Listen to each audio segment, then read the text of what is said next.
Here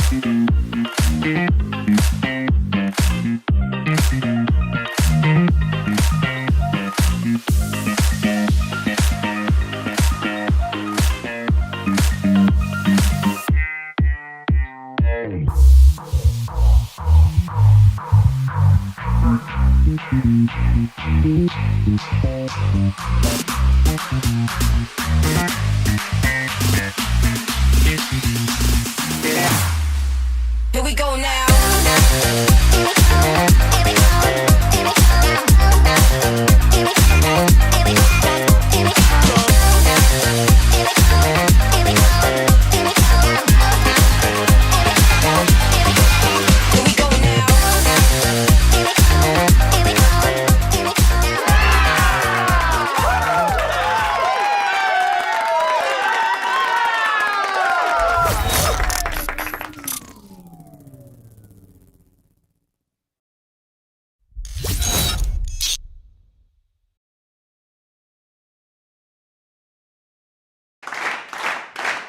Hey, hey, hey, hey, hey, hey.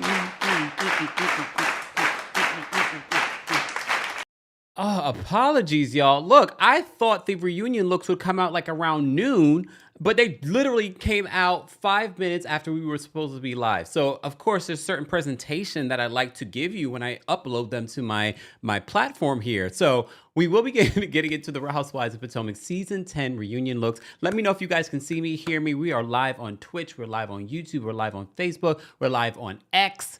Shout out to all of you guys. And I rewatched this morning. Rewatched. So that means I watched it last night. I rewatched Traitors. I rewatched the Valley Persian Style. I rewatched, what else did I rewatch? And Real Housewives of Beverly Hills. Sidebar, there was another, see, this is what I'm talking about. There's just so many things that I'm rewatching and I'm whatchamacallit, trying to upload and share for you guys, and I forgot to upload one particular video, and I really would like to upload it when we talk about the Valley Persian Style. So let me just upload that now. As I'm doing that, let me know where you guys are watching from as well. Okay, and let me know. I didn't put in the chat how you would rate Beverly Hills, but let's talk about it. How would you guys rate Beverly Hills this week from 1 to 10? Look, I am not a fan of Reza, okay? I'm not Reza. I'm thinking about Reza. No, I'm not a fan. Well, I'm not a fan of Reza either. I'm not a fan of Amanda, but it's very clear that what they're doing, like they're focusing on Amanda because none of them have anything else really going on. So they're focused. The person they're going to jump on this season is going to be Amanda. And look, does Amanda make it very easy for them? Without a doubt, because at the end, when they start getting into her son dying, and then she brought it up, and the way she brought it up, oh Lord have mercy. We're going to talk about it. We're definitely going to talk about it. I want to first just download this video that I wanted to show you guys when we talk about the Valley Persian Style. And I did it before, but this is the problem. When I'm working on my laptop, then I come to the main computer, and it's all this stuff. All right, shout out to Jacksonville. Shout out to, hold on. Where's everyone watching from? Nashville, I see you. Phoenix, what's going on? Washington, Boston, what's going on? Toronto, Los Angeles, Buffalo. We are buckling up here in New York, and I'm sure the East Coast as well, and other parts of the United States for a major winter storm that's coming this weekend. Lord have mercy. Lord have mercy. I am over the winter. Okay. Hold on. Wait a second. I just missed the comment, and I want to see that. Where did that comment go? Oh, wait. Breakfast with Tiffany says, when you're late, I thought the traitors murdered you in plain sight. Not murdered me in plain sight. Part of me doesn't even like playing that game just because, like, words are powerful. So I don't like, Kempire was murdered. I don't want those words ever uttered. You know what I mean? What's going on, everyone? What's DC's in the building? I see you guys. It's 3 degrees in Metro Detroit. Hey, Gene. Lord, what's going on, Detroit? New Orleans is in the building. Mississippi's in the building. Georgia's in the building. Nashville's in the building. Sunny. Okay, Jag, you don't got to rub it in. Sunny Miami. Is it nice and warm down there too? I'm assuming. Illinois is -4 degrees. Nikki says. everyone stay warm. I've been reposting little tips and tricks that people should do, especially with this level of weather that's coming here across this country. So exactly. Rebuke that. Exactly, Cindy said. Rebuke it. It's all right. It's all right. Eavesdropper says, murder. Like Alan likes to say it. Murder. You see his shirt that he wore last week? Murder. That's the merch that we need in the store, NBC. Not the other little weirdo, Traitors merch, you guys. We need like real good. You guys have the potential to make so much money if you put in a lot of effort in the creativity of your merch. I feel like the merch is so lackluster. You could have so much better merch. But that's just me. Sidebar, here in New York City, I think it's going away really soon. They're doing this whole Traitors experience. I would love to do it. But, I think it's about to leave soon. And look, we're all buckling down the hatches for the winter storm. But I want to bring it back to New York. I'd love to be a part of that. It was really cool. I saw some videos that people did on it. Okay. I'm wearing my Dolly Parton t-shirt. Yes. Happy belated birthday to Dolly Parton. She turned 80 years old. And they just honored her with her own day in Tennessee. So shout out to Dolly Parton and all the charitable work that she has done over the years for not just for the state of Tennessee, but around the country. Okay. All right. Let me hold on. Let me put this in preview mode because I gotta upload that video that I wanted to upload for you guys. Hold on. Let me just upload the video. We're multitasking. So you guys do know that I am no longer recapping, just recapping Beverly Hills. I am also, okay, I'm including other stories for Beverly Hills. Sorry, I was doing two things at once. We just can't recap just Beverly Hills anymore. So these Friday recaps have turned into us talking about a bunch of different stories, be it hot topics. It's almost like Tuesday Takeover is back. It really is. This is what Tuesday Takeover was. But Tuesday Takeover, we talked about Below Deck. We talked about 90 Day Fiance. We talked about different hot topics. It's a lot to undertake for me because there's so many different stories, so many shows to rewatch because I really love rewatching the shows so I can give you my full perspectives. All right, so let me just open up my notes to see where I want to start first. Well, what we used to always do on Tuesday Takeover is tell me your good news. What is your good news? Do you guys have good news to share? Let me know in the chat if you're part of the replay crew. I want to know your good news as well. What's my good news? We secured a bunch of new sponsors for the channel. Happy about that. Yep. Landed a new, there's a couple of things coming up too that I'm excited to talk about. I can't talk about it yet. But I'm excited. I got some good news. There's a lot to celebrate as we continue to build here on the channel. But if you are not subscribed here on YouTube, and maybe you're watching on Facebook, maybe you're watching on Twitch, maybe you're watching on X, follow us on YouTube. You're missing out. I really try to make every platform a different experience. There's so much stuff that I post here on YouTube, long form. There's stuff I post immediately on TikTok. So make sure you're following us everywhere. And the podcast, because the podcast, sometimes I add additional thoughts. I also have Club Kempire where I talk about some stuff that I haven't talked about anywhere else. But in this episode, in this our Friday live, I'm going to talk about some tea that I got. All right, I'm going to talk about some tea. But today's live show is brought to you by our friends over at Rose Forever. I'm sure you've been looking. If you've been following us on YouTube and Facebook, you've been seeing my beautiful, luscious red roses. First of all, the dome roses that you see behind me, that is new. But the heart one is from last Valentine's Day. Our friends over at Rose Forever, you can find information in the description so you can get your discount. But Valentine's Day is right around the corner. Valentine's Day, maybe you're going to get flowers for yourself. Maybe you want flowers from your significant other, boyfriend, girlfriend, whatever, or someone you're newly dating. Or maybe you've been meaning to buy roses for yourself. These roses are real. I still have, remember this one, y'all? This big circular one? I kept it right. I opened it up because I put it away for the holidays. I opened it up, and why does it still smell fresh? You already know this is from a year ago, these roses. Look how luscious these are. And the price, you guys spend so much. Your significant others, you spend so much on roses, and they end up dead in not dead, but yeah, they end up dead in 2 weeks. Our friends over at Rose Forever, luxurious roses, real roses. They got you covered. They're timeless, luxurious, and low maintenance. You don't have to water these. You don't have to water these. A little, mind you, I'm telling you, you could use a blow dryer if there's any dust that collects on them. I haven't even needed to do that. Look at this. I haven't done anything to these roses. These roses are looking luscious. And if you're listening to the podcast, they are luscious. These roses are from a year ago. Okay? A year ago. Okay, so there's all types of heart-shaped, dome-shaped. I love the dome shape. Okay, guys, don't sell out the dome shape. But the dome shape that you see behind me sells out so quickly. So if you've been waiting, this is your time to go do it. Okay? This is your time to go do it. Go get it today. Discount codes and the link is available in the description. Go get yourself something for yourself, something for someone that you love. And look, it's not even just about getting something for your significant other or your partner or your boo or the person you're dating. Get something for your daughter, your son. That is a big thing. I know a lot of people get stuff for their children for Valentine's Day. Here is your opportunity. More information. Get roses that last you at least a year. I can't say beyond a year, but look, this is a year old. These roses that I'm showing you here are a year old. And they still smell like roses. That's crazy to me. Crazy to me. All right.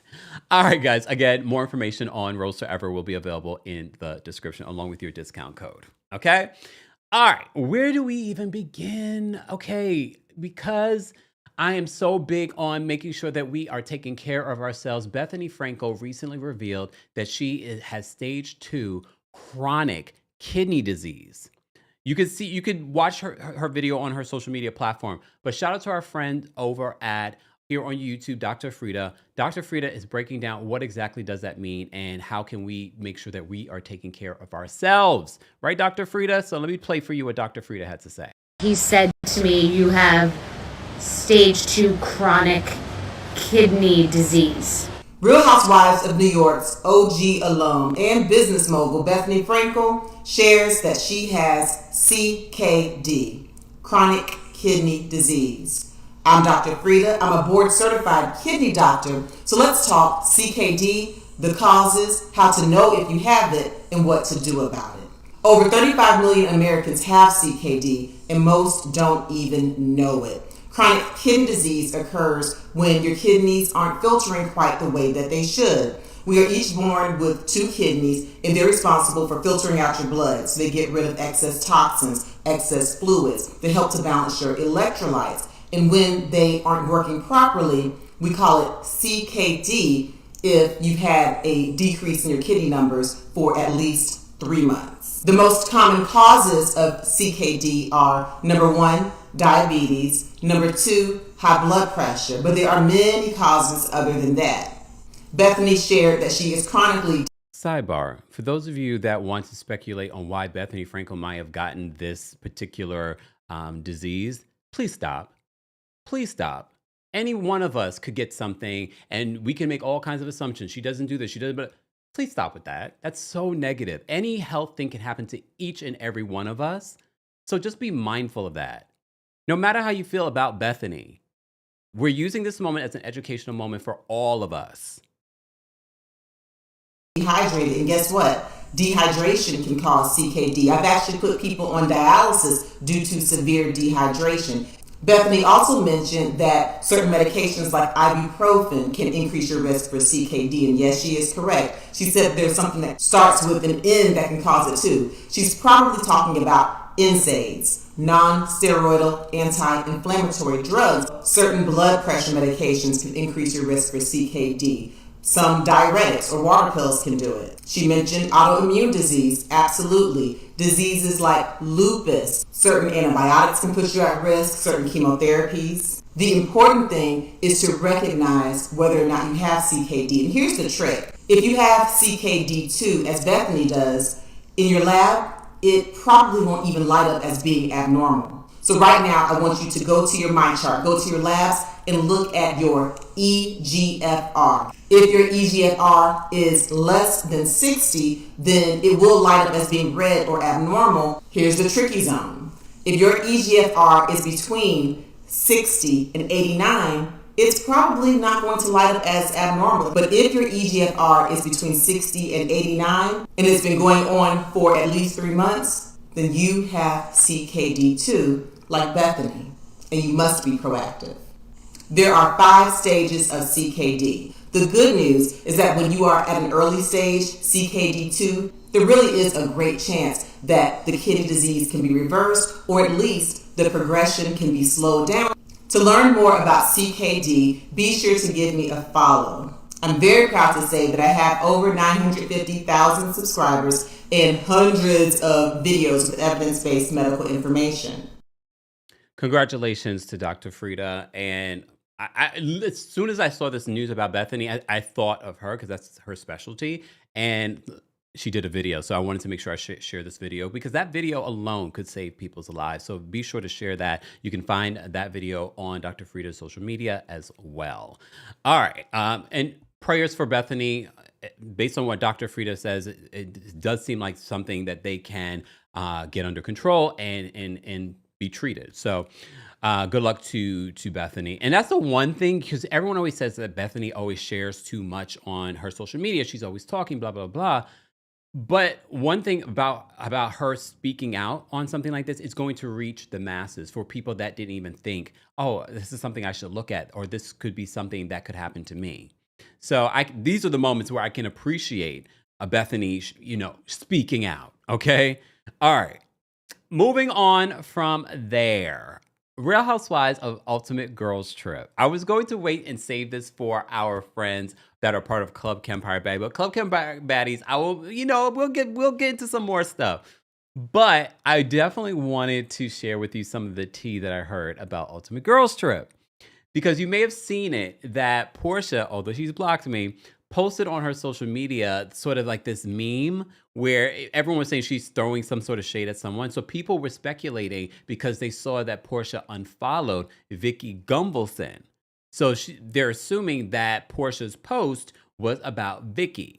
As you know, they just started at the top of this week filming Real Housewives Ultimate Girls Trip. And now we're seeing more photos coming out from it. And it looks like we actually have a name for it as well. Let me see what Bravo had posted it as on their Instagram account.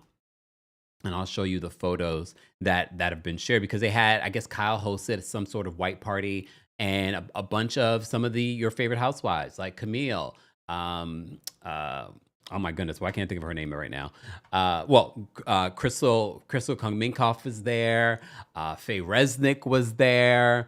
Oh my gosh, why can't I think of her damn name right now? Damn it. It literally was on the tip of my tongue. Hold on. First of all, this is one of the photos. This is one of the photos that Bravo has shared in regards to Real Housewives Ultimate Girls Trip. I guess they're not calling it a road trip anymore because now they're saying girls trip. But now they're referring to it as on their social media in the caption for this photo, where you can see these are the principal stars of the Ultimate Girls Trip episode. No, you're not going to see Morocco. Nope. Theo says, why was Portia following Vicky in the first place? Is my question. Well, I mean, I find it interesting that people wanted Vicky back, despite some of the things Vicky has said and done over the years, especially with the way this country is right now. But okay, fine. So Bravo said in the caption of this photo, be cool. We're about to go on a wild ride. Here's a first look at the Real Housewives Ultimate Girls Trip, Roaring 20th. Cameras are up and history is going down. So this white party that Kyle hosted, Countess Luann does perform. Eileen, thank you so much, Naeem. I don't know why. Earlier I remembered her name. All of a sudden I couldn't remember her name. Like, what? What's her name again? Okay, so you already know who the cast is. It's a bunch of OGs and Portia. Okay, so this was one of the first photos. What is going on with Giselle? Giselle, what is wrong with you in these bad wigs? These wigs, her hair looks the worst out of everyone here. For a second, I was like, who's that lady next to Vicky? That's Teresa. Teresa, go back to the brown hair, girl. Just go back to the brown hair. Because I couldn't even tell that was you. What is going on with Giselle? Oh my, that wig is just sitting on top of her head. It's giving Gail for Members Only Palm Beach. And if you know, you know. Okay, fine. Okay. So, of course, Bravo shared these photos. Now we're seeing more photos shared. You can see, okay, for a second there, looking at Sutton, did Sutton get something done to her face, y'all? Sutton looked like Rachel Zoe here after Rachel Zoe got her facelift. Is she getting filler or something? She looks refreshed. Or maybe it's AI. Maybe it's the AI editor or something. Adrienne Maloof was there. Some people are like, they need to bring Adrienne back because Adrienne lives a huge life. Like, Adrienne lives that life. Okay? Adrienne Maloof was there. Camille was there. As you mentioned, Eileen looks great too. All right. Okay, more Camille and more Sutton. Okay. All right. So Ultimate Girls Trip filming right now. Okay, you want to know more? All right, let me tell you a little something. From what I've heard from my exclusive sources, it's a mess. So Portia is that post that Portia posted, where she was shading someone as she's filming, because people were speculating it had something to do with Real Housewives of Atlanta, and that Real Housewives of Atlanta's trailer is going to drop. Shout out to our friends at OMFG Reality TV. They already said on social media that we probably will get the new season of Real Housewives of Atlanta in April. Which makes sense because the reunion for Real Housewives of Potomac should be wrapping up at the end of March. The season finale for Potomac is on February 1st. Okay. All right. Famalayo says, I loved Adrienne. I don't know if I loved Adrienne back in the day, to be honest with you, but yeah. Someone says, didn't Adrienne quit? Probably. I mean, I don't see why they wouldn't want her back. She really does live a luxurious life. I mean, a lot has changed. But it would be nice to see her come through on Ultimate Girls Trip, right? Okay, so as I was saying about Portia, so Portia apparently gets into it with Vicky during Ultimate Girls Trip. And I don't know why, but I did hear that Vicky is acting a fool. Oh, that's what I heard. I heard that Vicky that's not the only person that she's pissing off. Apparently, she's acting desperate. To me, based on what the source described to me, I was like, wait, this sounds like how Vicky was acting towards her last season. Like she was desperate. Because it wasn't her last season. She wasn't a full-time orange holder. And she was acting weird and desperate. Well, that's the word on the street. Because remember, this is Vicky's return to Bravo. She's going to start filming the new season of Orange County next month. So it feels, I think what she's doing, based on what was described to me, is like she's auditioning. It's like she's trying to stir the pot. She's trying to be interesting. Like she's doing too much. From what was described to me, it sounds like Vicky Gunvalson is doing too much. And apparently that was what caused an issue between her and Portia. And Vicky still follows Portia, but Portia, because you know how Portia is. Portia's very sensitive. So Portia just unfollowed her. Pink Popster says, so how she normally acts?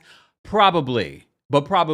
However, these women, you have to remember, these women aren't used to Vicky. They're not, they don't necessarily, I mean, they probably filmed Ultimate Girls Trip with her, maybe. I'm trying to think has anyone filmed with her? No, I don't think any of them have filmed with her like that. So they're probably not used to it. So they're all like, what is going on with her? She also probably feels a way about Portia not being an OG and she's on this cast. She probably feels a way that she's the OG and that everyone should bow down to her. She's the reason why they have this platform. That I'm saying what she's probably thinking. So that's the word on the street. The other word on the street, I promise you, Club Kempire members on the podcast, Apple Podcast, I'll spill more. I'll get more into more detail of other things. But I will tell you guys this. What I've also heard is that, which I think I spilled on TikTok. I can't remember where I spilled it. But I'll repeat it here on YouTube and Facebook and Twitch and Twitter. So word on the street, they are going to film at Dorinda's Berkshire's home. I just also saw a shout out to, I think it was a Mary Cosby fan on X, because you know what we do here. We cite our sources. When we have our exclusives, we say it. When we have someone else's exclusive, we say it. We cite our sources here. Don't play those games over here. I believe it was Mary Cosby fan on X that revealed that they're headed to Atlanta right now. They're headed to Atlanta and they're going to do so. You remember that alter ego photo shoots? So that's the word on the street. They're heading to Atlanta, the ladies. 'Cause there is no road trip, y'all. So I guess they changed that idea because everyone's flying everywhere. I already told you that in my previous exclusive. So they're heading to Atlanta and they're going to do an alter ego photo shoot while they're down there. I already told you, according to my sources, Stacey Rush, Karen Huger are going to be making appearances in Atlanta. I also hear they're going to make appearances in New York. I also heard they're going to Bluestone Manor. And the finale, allegedly, I heard that the finale will be at Bluestone Manor.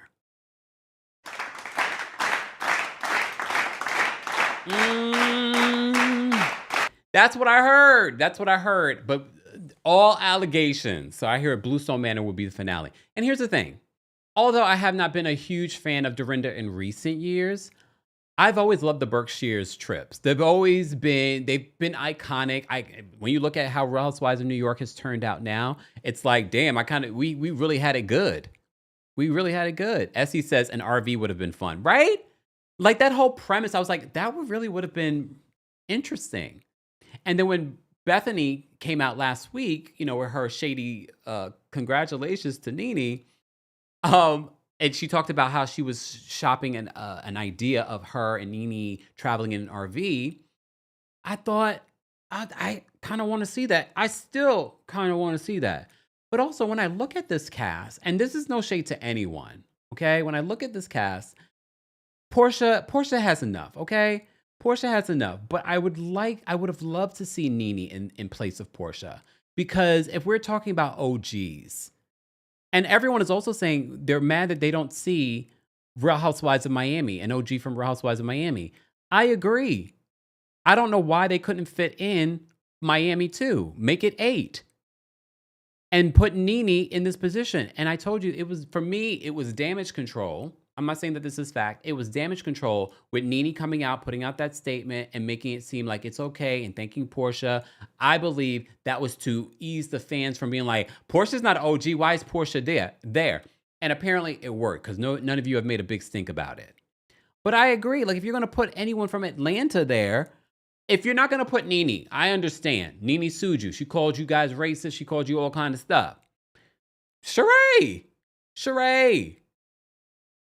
But I guess you guys feel like you already have a big deal with Portia. Because remember when Portia returned, she signed that big exclusive deal with NBC Universal. So maybe this falls under that because they really haven't done anything else with that deal. Like what else has she done with the network besides reality television stuff? But okay. Exactly. Bossy says not including Miami is not cool. But they will be going to Miami according to my sources. They will be going to Miami. There will be like a big party and things happening in Miami. I just don't understand why they wouldn't be a part of the full-time cast. I don't get the disrespect for Miami, especially because since they returned, they've had a nearly perfect return. Like they were the blueprint for rebooting any of these cities. I don't get the Miami disrespect.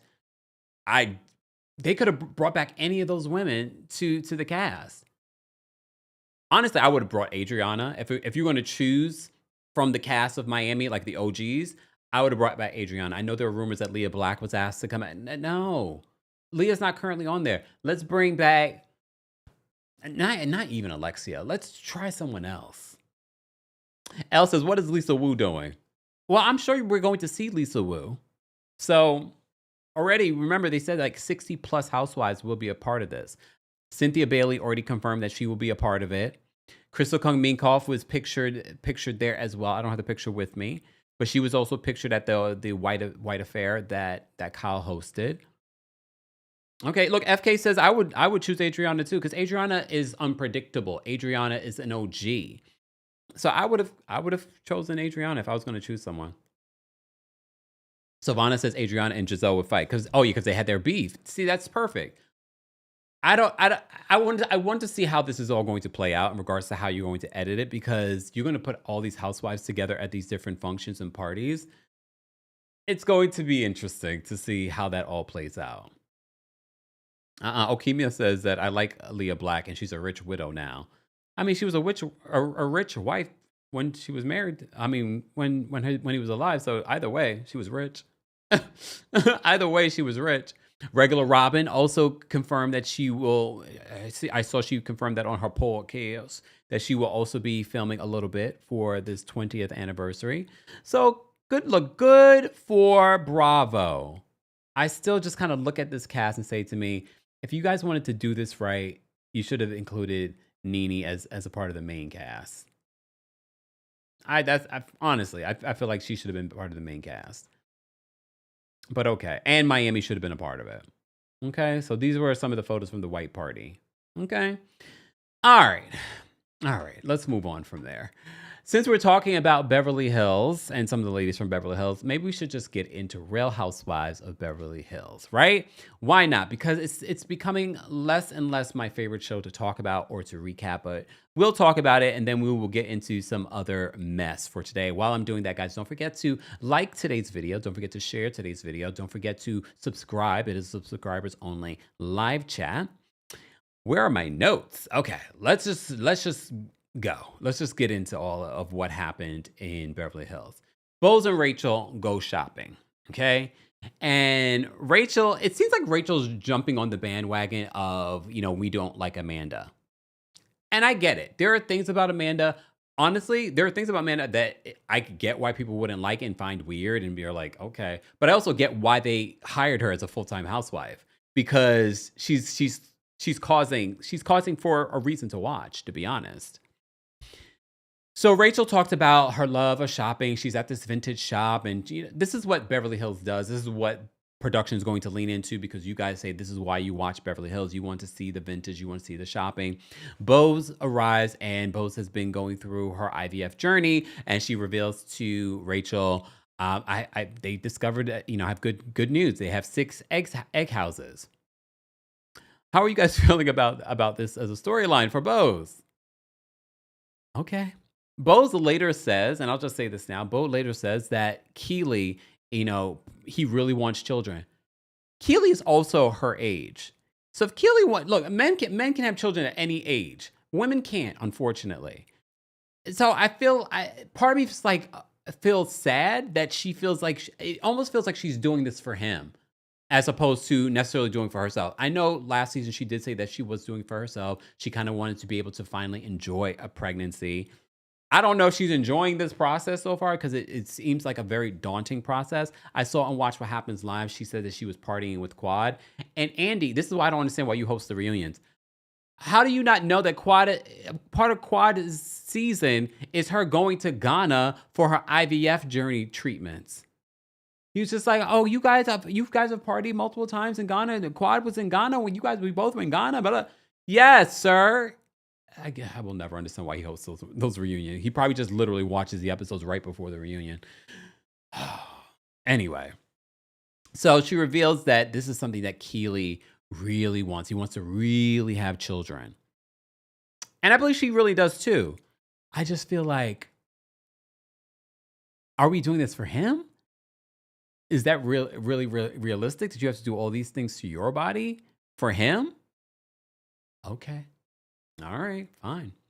So Rachel talks about her feelings towards Amanda because she says that Amanda's a little too robotic. She's a little too systematic. And look, we found out that Amanda is a Virgo. So is Rachel. And if you remember Rachel from her own reality show, some people might say some of those similar accusations about her, about the way she does things. So, and the way that she speaks to people. Okay. So Rachel doesn't seem to see it for Amanda as well. So Bose says that Amanda intentionally dropped that information about Sutton to gain points, but it sort of like blew up in her face. Here's the thing. That information didn't land in your lap, Bose, but if it did, I believe that you would have brought it to the group the same way that Amanda did. So for them to be acting like, oh my gosh, she brought this information trying to gain points, the information came to her. So I'm trying to understand, what would you guys have done? Wouldn't you have gone to Sutton? I know if it went the same way that the information dropped in Kyle's lap from Jennifer Tilly and she ran and told Sutton. Mind you, the fact that Kyle could do something like that and she knows that these two have been friends for 20 years and you could just maliciously say, oh, I was actually kind of surprised that she said that about you. Y'all don't think that's malicious? Like, because we also understand what Kyle is doing. Kyle is a producer on this show, not literally, but that's what she does. So, Live Well LA says, Keely reminds me of TJ. Well, did you see our recaps from last year? They have a lot more in common than you think. Read, and I'm not even being facetious. They do. Go check his IMBD too. Yes, Keely has one too. I just felt it was malicious, especially knowing how friendly or how long Sutton and Jennifer Tilly have been friends. Jennifer Tilly, they are going to use you this season because none of them have anything going on. They're going to weaponize and try to come between you and Sutton and your friendship. But honestly, Jennifer, I hope they do come between you and your friendship with Sutton, because Sutton is not a good friend. And I understand why you would re-examine your relationship with Sutton after seeing how she treated Garcelle. Garcelle, they need to send you a gift basket and a check. Did you guys see those new photos of Garcelle with the bob? Garcelle with the bob. I said to myself, hold on, wait, where is it? I know I have it in here somewhere. Hold on. Garcelle! The bob was bobbing. The body was bodying. Okay. OMG. Oh, speaking of Haitian beauties, shout out to our friend Gertie. Gertie, I got the book. Gertie, as you guys know, has a new book, From Trauma to Trophies, The Unforeseen Events That Redefined Me. Gertie. Okay, hold on. She sent me a beautiful message. Kempire, I hope you enjoy reading about my life story, the real one. She put emphasis on real. And she says, stay true to the truth, Gertie. Go pick up your book, y'all. Go pick up your book. Gertify, From Trauma to Trophies, The Unforeseen Events That Redefined Me. Can't wait to read through that. And it looks like it's a quick read too, y'all. Looks like it's a nice quick read. Yes. Okay, Gertie, I see. Oh, there's photos in here too, y'all. Okay. Thank you, Gertie. Okay. Thank you, Ms. Parker. Ms. Parker says the Garcelle will always be iconic. Thank you. Garcelle! It was such a real moment. It was such a real moment. Just saying. All right, I digress. Let me get back to Real Housewives of Beverly Hills. Guys, if you had to rate this week's episode of Real Housewives of Beverly Hills, how would you rate it from 1 to 10? It was interesting. I'm still going to lean on like a 6. Because I'm also not loving how it feels like everybody is jumping on the Amanda bandwagon. It's very clear for me that production told them to lean off of Sutton this season. And the fact that Sutton is leading the charge when it comes to people not liking Amanda. And look, I can see why people might not love Amanda. Amanda's a little interesting and quirky and weird, okay? But it feels like everybody is jumping on her. And it's sort of like, we talked about this on other shows. We don't love a gang up. It feels like a gang up when it comes to Amanda, because nothing Amanda has said or done has been so tremendously wrong to anyone in this group, especially what she said about Dorit. It's not like she said something damaging about Dorit. We've heard people say stuff about Dorit before that I could understand why people might be upset. However, her saying that maybe she shouldn't be talking about PK so much because it might hurt her in the divorce. Kyle literally said that. Kyle was the one who said that first. So it's sort of like, why is that such a big deal? Okay, we will revisit that, okay? So Bose says that Amanda intentionally dropped that information, okay? And she says that she says to Rachel that she calls herself the money queen. And Rachel's like, she calls herself the money queen? Bose says that she has never had a job before, so how could you tell anyone about money? Which I get for Bose, because Bose elevated herself in the corporate world from working hard and elevating, people that don't look like her, according to the streets, allegedly. Okay? But I get it. She's like, I had to work hard in order to elevate myself. Like, what is this woman talking about? I hate the fact that every week I have to defend Amanda in regards to her perspective, because we also have to remember what Amanda said to Bose in their initial conversation. She was very transparent in regards to how she started. She started as a therapist, and she also said that her perspective on money starts with your perspective on money will affect the decisions you make with money. I don't think she has said that, oh, those things that you're doing action-wise with money are unimportant. No, what she's saying, and I've said this too with you guys before, it's you have to get to the root. You have to get to the root of how you deal with money, or you will continue to make the same mistakes with money. Come on. And that's why she's built a following. And look, Amanda, this is your own fault. I'm sure you thought coming on a reality show would help elevate your brand, help sell more of those courses. And now they're playing with your business. Now what we see happening on Real Housewives of Potomac and Angel, people are playing with your business because now they control the narrative of what you do. And look, I haven't tried out Amanda's courses. I haven't looked at Amanda's courses or anything like that. But here's the thing. You now have put this in the hands of everyone else. Now they're going to be talking about how was she leading a cult. They're going to bring up these accusations. And mind you, this cult accusation could be one comment or a couple of comments. But what are the positive comments about her best-selling book, Rich AF? I don't know. But okay. Anyway, so Rachel says that she can't figure out Amanda's authenticity, which I understand because she doesn't come across as authentic or grounded. Like there's something there with Amanda that I just can't. It's almost sociopathic in a way, the way she speaks as well, and the way she kind of blankly stares at you. Like last week when she said to Sutton, and Sutton was crying, she's like, everyone else is talking about, trying to console Sutton, and she's like, are you a crier? It's almost sociopathic, the flat affect of it all. Okay? Look, and T-Lux says, and these narratives stick.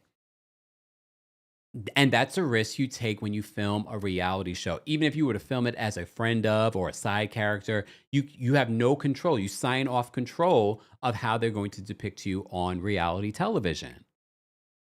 FK Doja says that she definitely gets sociopathy. Yeah, because it's like the blank stare. Like she'll look directly at you. Sutton's crying, even though I think Sutton's a sociopath in her own right. Sutton's crying. She's like, are you a crier? Reese says, yes, Kemp. Amanda seems like a psycho. Okay, we're going to be more gentle. Okay, we're going to be a little bit more gentle. But it kind of gives that vibe. Especially at the end of this episode, we will get to it. All right? I don't want to delve too much into this episode. Beverly Hills doesn't deserve it anymore. Okay?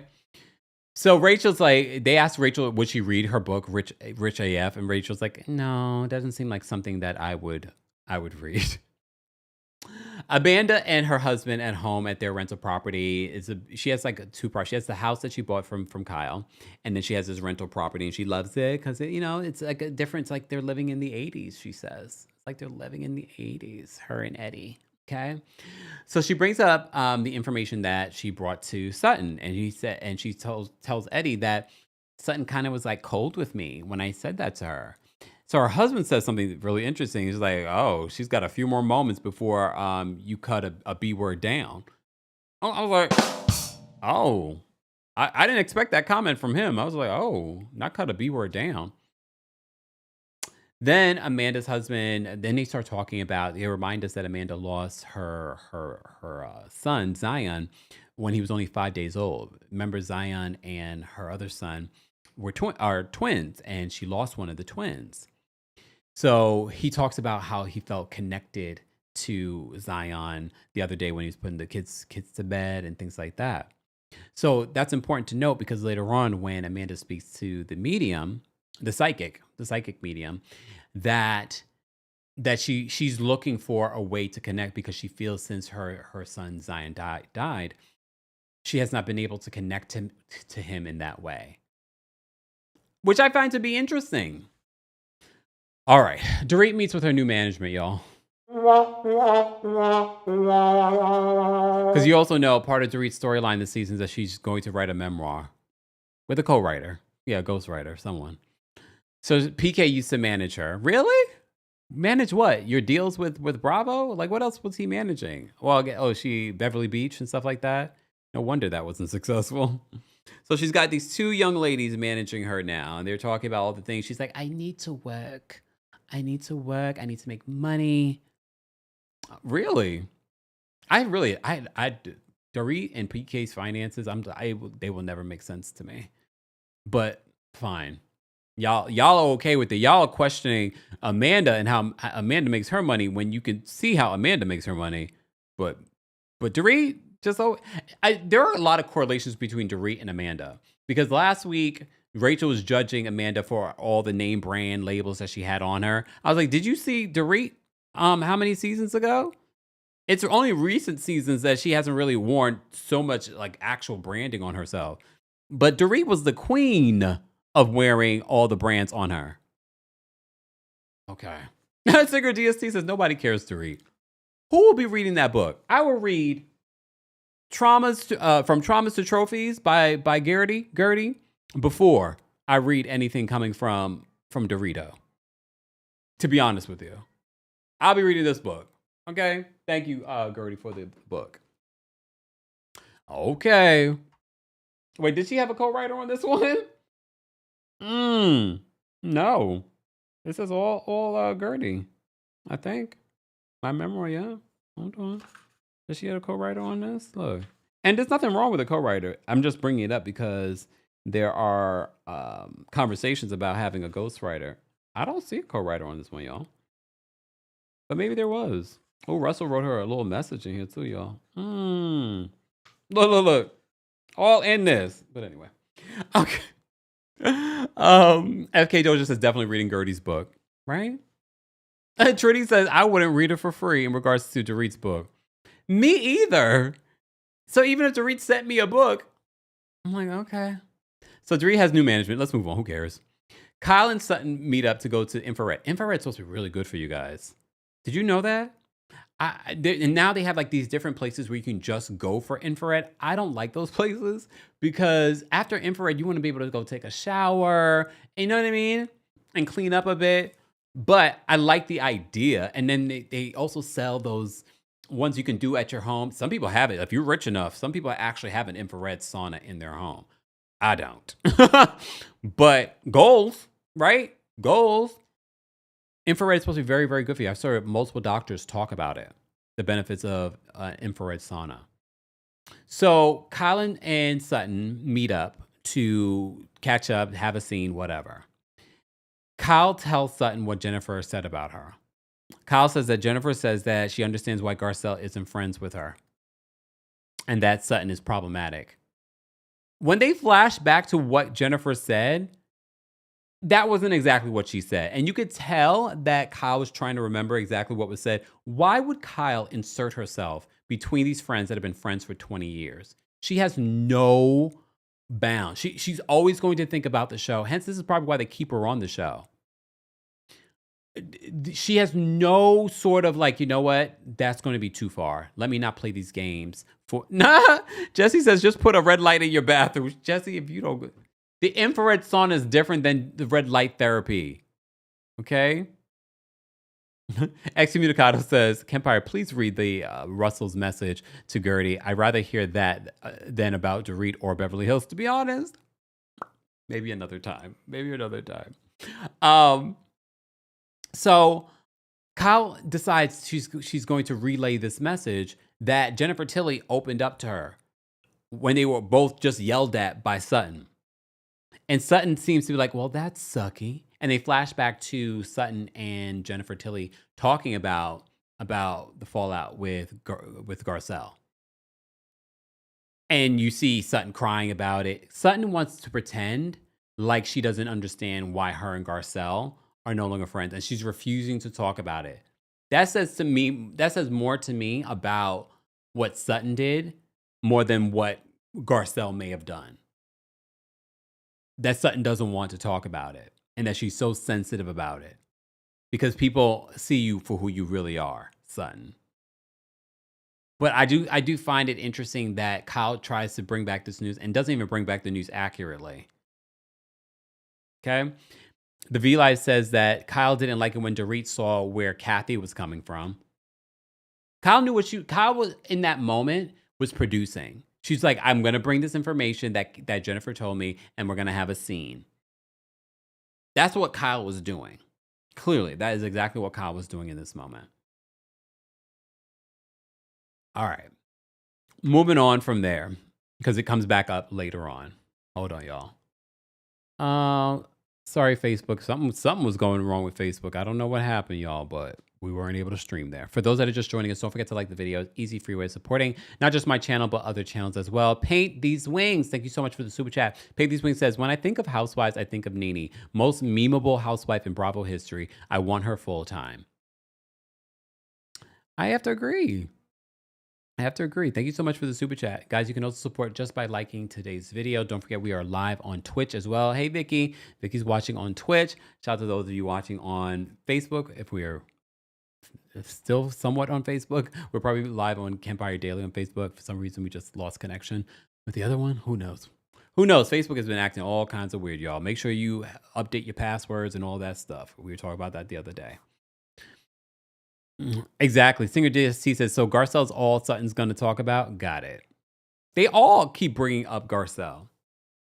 All right. So then we get this little moment of Bose at the hospital as, she's doing trying to do the egg retrieval.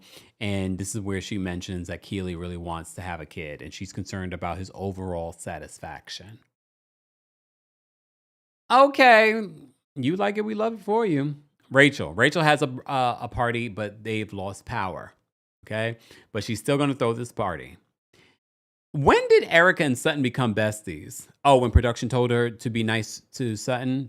Okay, because there was another scene where Sutton tells Erica about what Kyle told her. So Sutton tells Erica in the car on the way to Rachel's house that she's going to confront Jennifer about it. And I'm sure production intentionally kept Jennifer and Sutton separate from, because normally they would come in together. So they're sending in Erica and Sutton together. So, and Erica says she understands where Jennifer Tilly might come from in regards to how she might feel that Sutton may not be the best friend and makes everything about herself, which she does. We've seen many examples of Sutton doing this. So we get to meet Natalie. Natalie is a new friend of the show. She was married to Simon Fuller, the creator of American Idol. She literally filed for divorce back in May of last year. So that's an ongoing divorce. So they were filming literally. And she was married to Simon Fuller for 16 years. And they have 3 kids together, something like that. There wasn't a lot from her. Based on what we saw from her, she gave very light, fun vibes. Apparently she's friends with Rachel. Okay.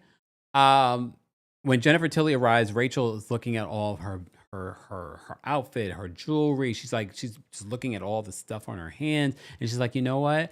If I was going to raid someone's closet, I would want to raid Jennifer Tilly's, which is a huge compliment coming from a Rachel Zoe. Dorit comes in. Dorit's arriving. Why did they start chanting book deal, book deal? Like, what was it? Book deal? They were like book deal, and I'm like thinking about like this show. How the mighty have fallen. What are we doing? I cringed when they all started chanting. I was like, what is happening right now? Not one of you were going to read it. You barely wanted to read the New York Times, the LA Times article about Tom Girardi. Y'all not going to read this book from long-winded Dorit. Okay. So they're all chanting. Okay. Whatever. So Dorit mentions that she has a co-writer. Amanda, I say this is where Amanda, I'm like, okay, sociopath. Amanda's just like, because who says this? Amanda says to her, she's like, I just sat down and wrote my book. Why do you need a co-writer? She's like, well, co-writers, it's for time. She's like, oh, I just sat down and I wrote my book. Well, maybe you have a lot of time. Okay, Dorit. I do think Amanda's comment was weird and rude. There are so many of these housewives that are not going to write their own book, or celebrities that are not going to write their own book. And I get it. I makes me wonder, how would other writers feel about this whole new age of writers, all these celebrities writing books, but with, ghost writers and things like that. So I just sat down and I wrote my book. Okay. All right, Amanda. See, these are the moments I'm like, I get why people might be a little annoyed with her. And that's the whole idea of her being a one-upper. I'm starting to see more and more. Just more of the examples of it. There's more though. There's another example of it later on in the episode. And I hate to say it, but we're going to say it because this is our recap. Okay, exactly. Danny says, Amanda never reads the room. She's just like, I just sat down and I wrote my book. And then she sees Colin, she's just like, I'm a writer. And, I'm like, oh, okay. Oh, Sharjay says, I like Amanda to take them down a notch. Okay. Fiery says, Kempire, I know. FK Doja says, they're not really writers. They're celebrities that pair with writers to tell their story. Yeah, come on. I mean, look, and I'm sure those writers appreciate it. It's work for them. But I makes me wonder, like real writers, if they get frustrated when they see a lot of these ghost writers or these co-written books and things like that. It makes me wonder. Like, apparently Amanda's annoyed. K-Baby says Amanda was annoying in that moment. Yeah, I can see it.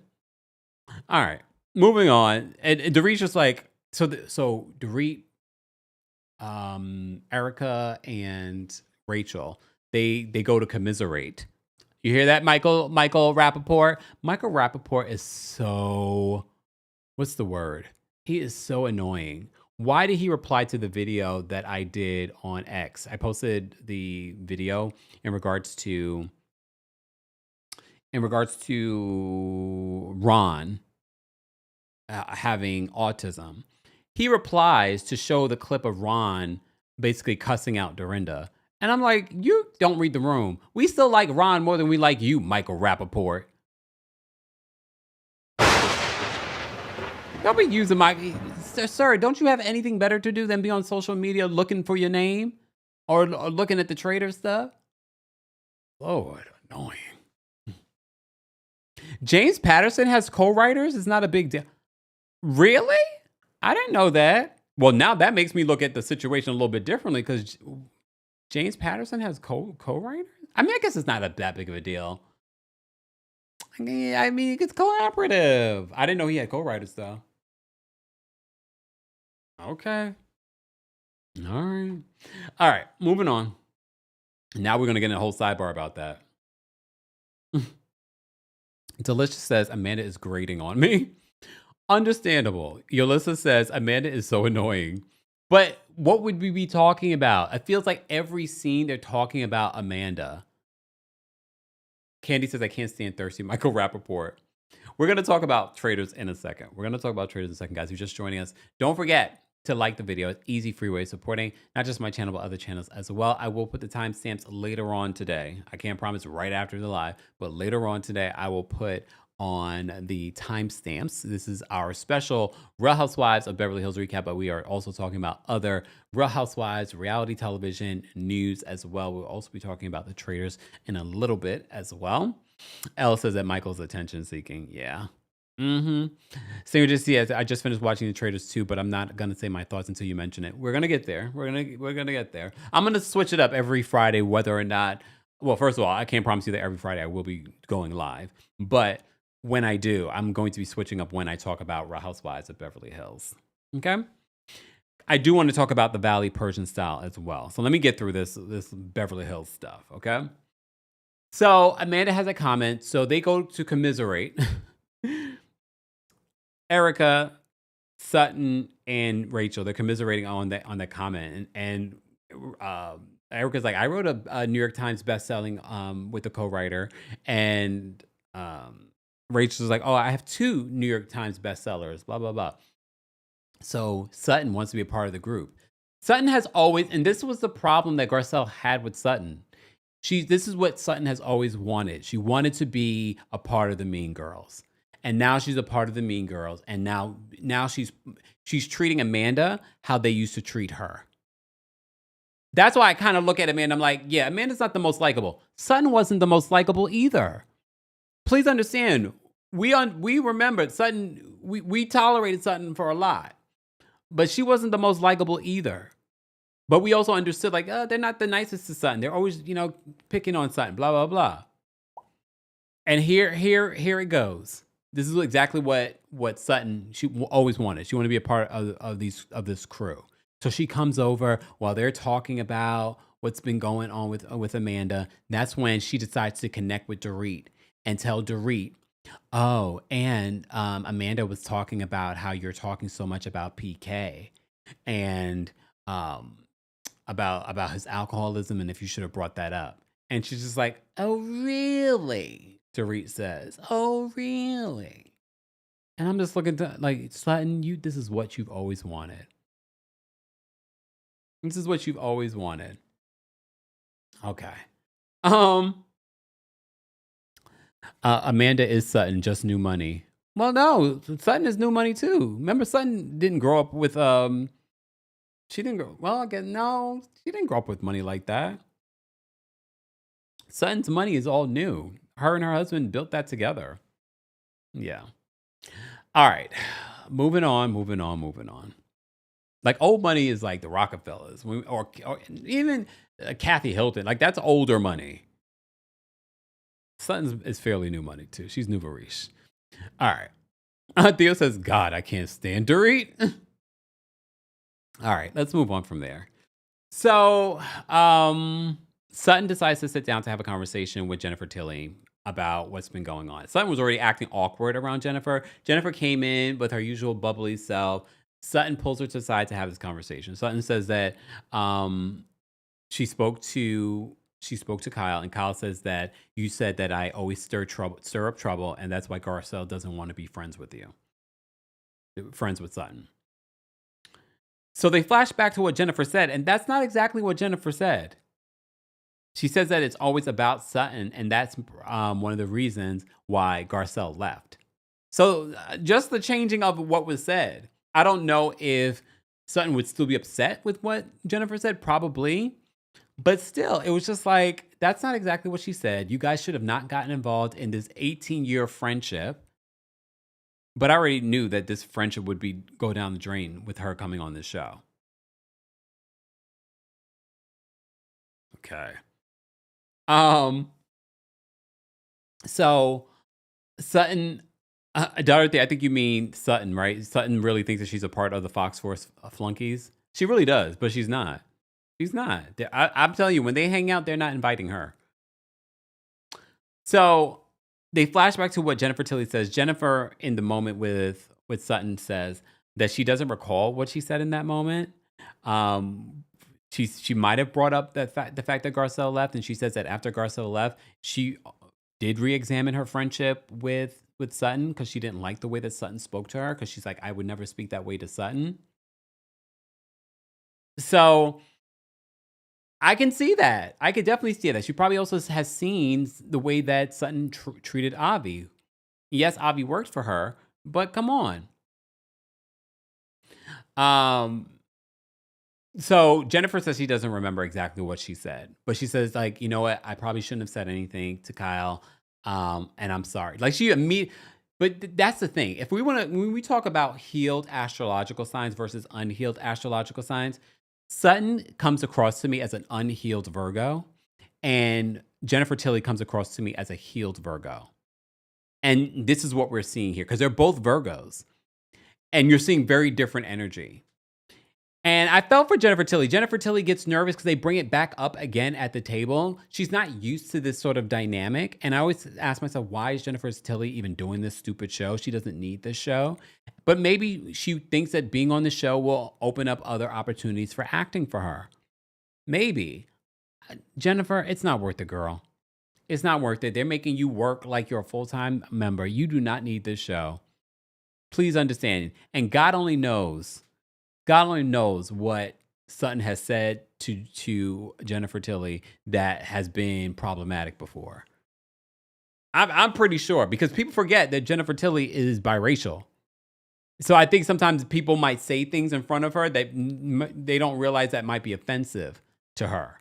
And I would not be surprised that Sutton has, because allegedly I've heard that she has said stuff like that before, problematic. Allegedly.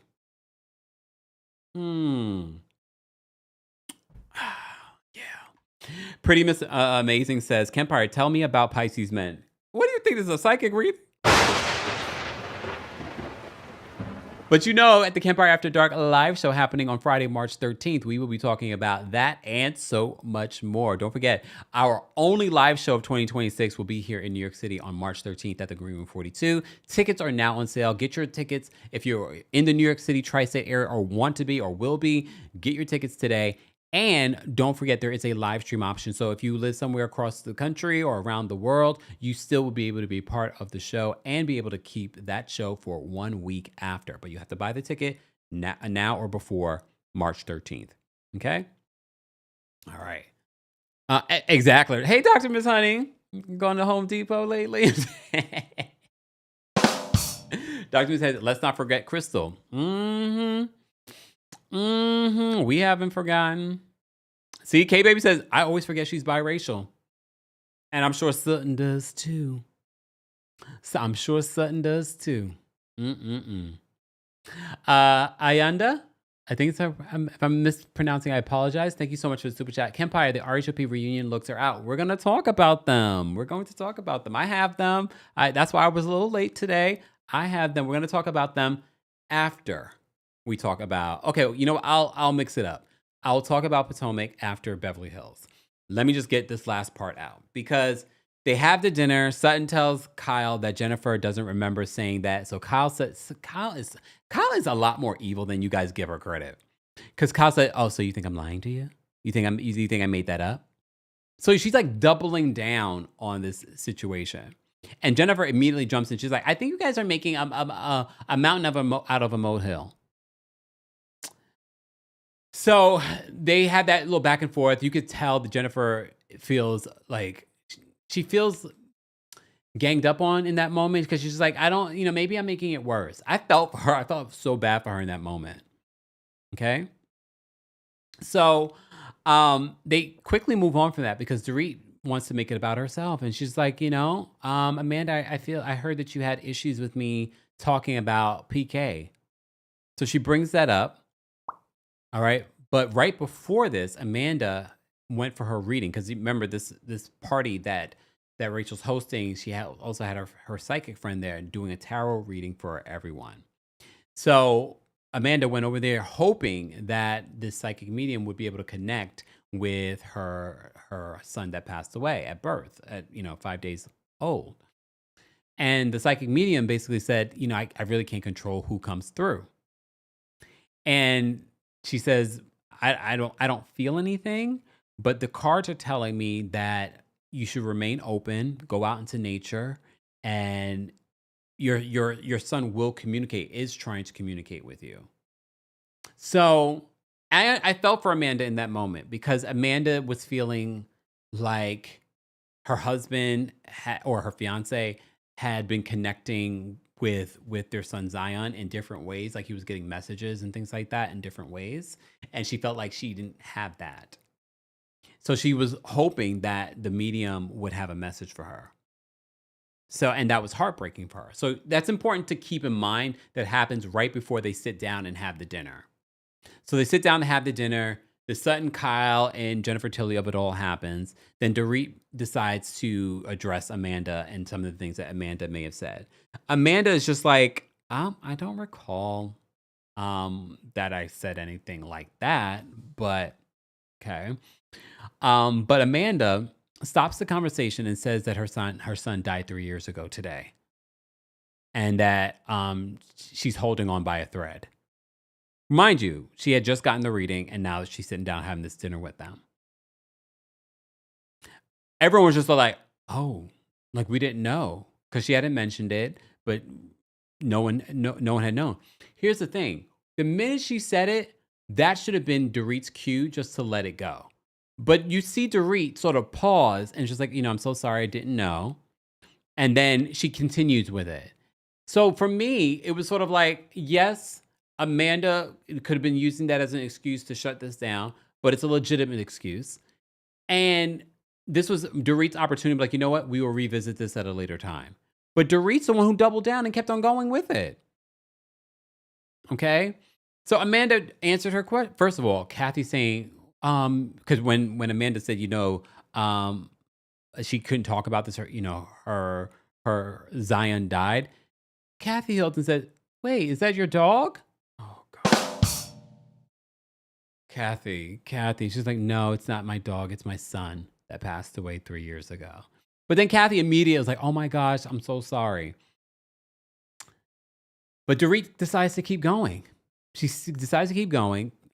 At one particular point, Amanda says, I had a conversation with Kyle, but it was Sutton that brought it up to Dorit. And Kyle says, when Amanda brings it up to her, like, I think I was just agreeing with Kyle. And Kyle says, like, I don't recall what was said. And then he flashed back to what was said. And it was clear that Amanda was the one who basically says, I don't think it's a good idea for her to keep talking about this. And Kyle agreed. Here's the thing. Nothing that Amanda said warranted Dorit to be tremendously upset. Or for, especially when she tells you today's the anniversary of my son's passing. Let it go. It's not that deep. It's not that deep. If anything, she's thinking you shouldn't be talking about this on camera when you're about to go through a divorce. And we all talked about this last season when you talked about his alcoholism. He clearly said that he wasn't okay. He said it in a podcast that he wasn't okay with you bringing up his alcoholism on the show.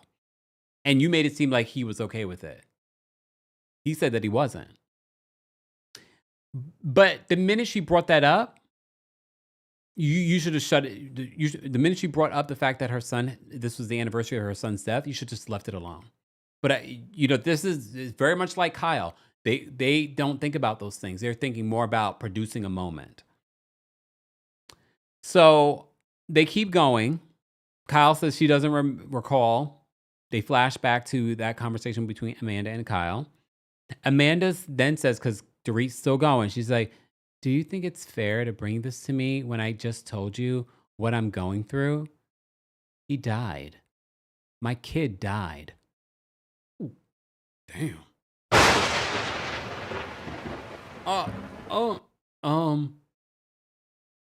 And everyone's face, even Kyle says, just like, I was just like, oh, wait a minute. I mean, she has a legitimate point, but the fact that, do you think that she brought it up to just sort of like distract from having the conversation? I don't know. Two things can be true, but at the same time, I'm just like, the way she said it made me kind of go like, ooh. And the whole idea that she's a one-upper, it felt kind of one-upping in this moment. Anyone else? Can we just say that? Look, I feel for her. And I do believe that I'm surprised no one stopped her from getting in the car. Like, she was upset and you guys just going to let her get behind the wheel of a car and go home. I felt like that was a little insensitive. Like, well, just take a moment to relax before you get behind the wheel of a car. But they just let her go because they're just too busy trying to produce a moment and not really caring about Amanda. Angel says weaponizing your dead child to diffuse the situation would be diabolical. It kind of felt that way. Again, we're watching an edited show, but we also have to remember she literally just had a reading where she was getting emotional talking about her child. Human Stories Entertainment says use her child's death to deflect is diabolical. Well, I don't know. Virgo Leo Cap says that she could have been filming as a distraction, but I'm surprised that she filmed. Everyone's grief different though. I mean, again, you're right. Some people treat things differently when they're going through something. I know Candy just talked about this as well. She gets into work when she has a lot on her mind. Willie Jean says Amanda felt disingenuous. But I also, as I've said before, I feel like sometimes Amanda kind of gives off sociopath vibes where there's sort of like this flat affect from her when she says something. Like when Sutton was crying last week, okay? And she says to Sutton, "Are you a crier?" So there's almost sort of this way about her that doesn't really show emotion, but you see her crying at the door. And then Kathy brings Dorit over because she's like, you know what, maybe I should leave. But Kathy tries to console her and she's like, maybe Dorit, be the bigger person, go apologize, do something. Okay. And she's just like, I don't want you to touch me. Because she tries to wipe away Amanda's tears. Okay. When Kathy says to her that, everyone feels bad. And Amanda says to her, only one person should. Damn. And that's Dorit. So as I said before, Dorit comes over. Dorit tries having the conversation. It's not going anywhere between them. I think this would have shut down and wouldn't have gotten to this weird, icky place if Dorit, in that moment when she said, today's the anniversary of my son's passing, and we had just moved on from there, I think that would have been better. They could have just led into having a conversation about that as opposed to this conversation about Dorit. And again, I don't believe what Dorit is mad about is that big of a deal. Not big enough to continue this conversation or to continue it past this particular moment. Because literally when you watch back the show, Dorit, you'll see that Kyle said the same thing. And that's your friend of 10 plus years. That's who you should be more mad at. But anyway, we see what Kyle is doing this season. Shout out to everyone in the chat. I see you guys. Don't forget to like the video. Easy, free way of supporting not just my channel, but other channels as well. Don't forget our friends over at RHOBH Forever are sponsoring today's live recaps of our shows like Real Housewives of Beverly Hills, The Traitors, and The Valley. We're also going to talk about the Real Housewives Potomac reunion looks in just a second. Squirtle 101, thank you so much for being a member for the Super Chat. Squirtle says Stacey gives better financial advice than Scamanda. Oh, damn. Well, then there's that. Look, then there's that. Hey, Natural Lux Diva. Totally agree with you. I like to read, but she talks too much. All right. Let's get into these reunion looks, and then we'll get into the Valley, Persian style. I can't promise that every week I'll talk about. Matter of fact, before we get into the reunion looks, let me just briefly say some stuff about the Valley Persian style, just because I don't want to spend this entire live on certain topics, okay? Because I enjoyed the first 3 episodes of the Valley Persian style. It's the reboot to Shaws of Sunset. However, I feel like the OG cast is trying to produce moments. I definitely feel like they're trying to produce moments. I definitely see how Reza is trying to make it seem like he's a different guy. But based off of a recent video that I saw posted about Reza harassing a woman in the comment section or the DMs, he hasn't changed. I think he wants to change the narrative about who he is on the Valley Persian style. Honestly, I like the new people on this cast more than the OG cast, because you could see the OG cast trying to produce themselves. I don't understand. I'll say this, because one of the big stories for this week's episode of the Valley Persian style is the fact that Tommy doesn't want to be around this group. So in between all these years, because it's been years since the restraining order, since Tommy went over Reza's house and threw some pots of potted plants around. All this time, MJ, you've been hanging out with Reza and your husband hasn't seen him and y'all haven't interacted. The first time that Adam interacted with him was at that event in this week's episode, and he sort of gave him an elbow bump. And then MJ says to Gigi, well, Tommy really likes you. And she's like, why is he never around? Tommy really likes her, so he's never hung out with her either? That doesn't make any sense to me. It doesn't make any sense. And this divorce, the more I'm watching their relationship, yes, no marriage is perfect, but I'm not understanding the divorce either. If any person that you should divorce, it should be Reza.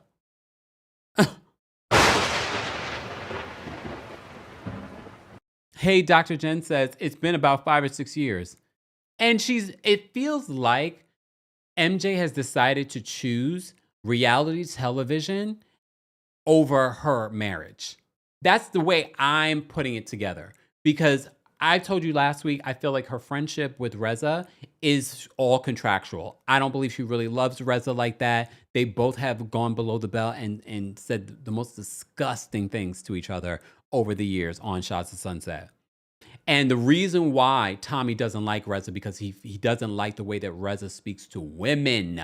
He said that. He doesn't like the way that Reza speaks to women, specifically his wife. And look, I'm not saying that Tommy is perfect. I'm not saying that he's perfect. I think Tommy can be rough. That's a very New York thing. If you're not from New York, sometimes it's not translatable on reality television. And look, I'm not saying that he's perfect. We're watching an edited version of their lives.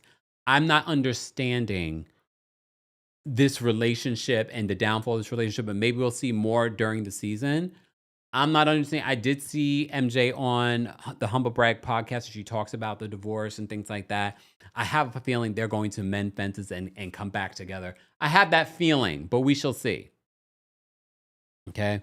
Amara says that MJ has a set of interesting parents. Yeah. MJ's mother is something else. Vita has always been something else. Okay. But I do feel like Tommy loves her and he loves their family and he prioritizes their family.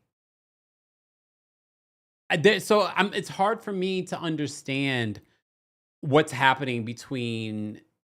I get Mercedes wants Tommy to be around and be a part of the group, and she's tired of feeling like a single woman when she's around this group. But I also understand why Tommy doesn't want to be around them. There was a restraining order. I'm guessing the restraining order is lifted, but there was a restraining order. And the main reason why he doesn't like someone that you consider your friend from high school, sometimes you outgrow your friends from high school, y'all. A lot of times you outgrow your friends. You evolve past your friends that you had in high school. So I think the only reason why she's friends with Gigi and she's friends with Reza is because of them wanting to come back to reality television. They made a ton of money on reality television. They were very upset that their show was canceled. And I think she remained close with Reza because there were conversations allegedly for probably these last few years about bringing back Shahs in some shape or form. Like there have been rumors for a few years before they decided around, we're going to do the Valley Persian style. And I like the idea of it because I really do like the other cast. But Gigi this week trying to make this whole Dennis situation a storyline, her getting so upset. I just want to hit something. Gigi, grow the F up. Why have we not seen an evolution? It's been like how many years since this show was put on pause? And it's the same Gigi, but it felt so performative. And you're so mad at Dennis when you basically only married Dennis. You didn't love Dennis. Even Reza Jackson, how you doing? It's just like she's hypocritical here when it comes to the whole Dennis of it all.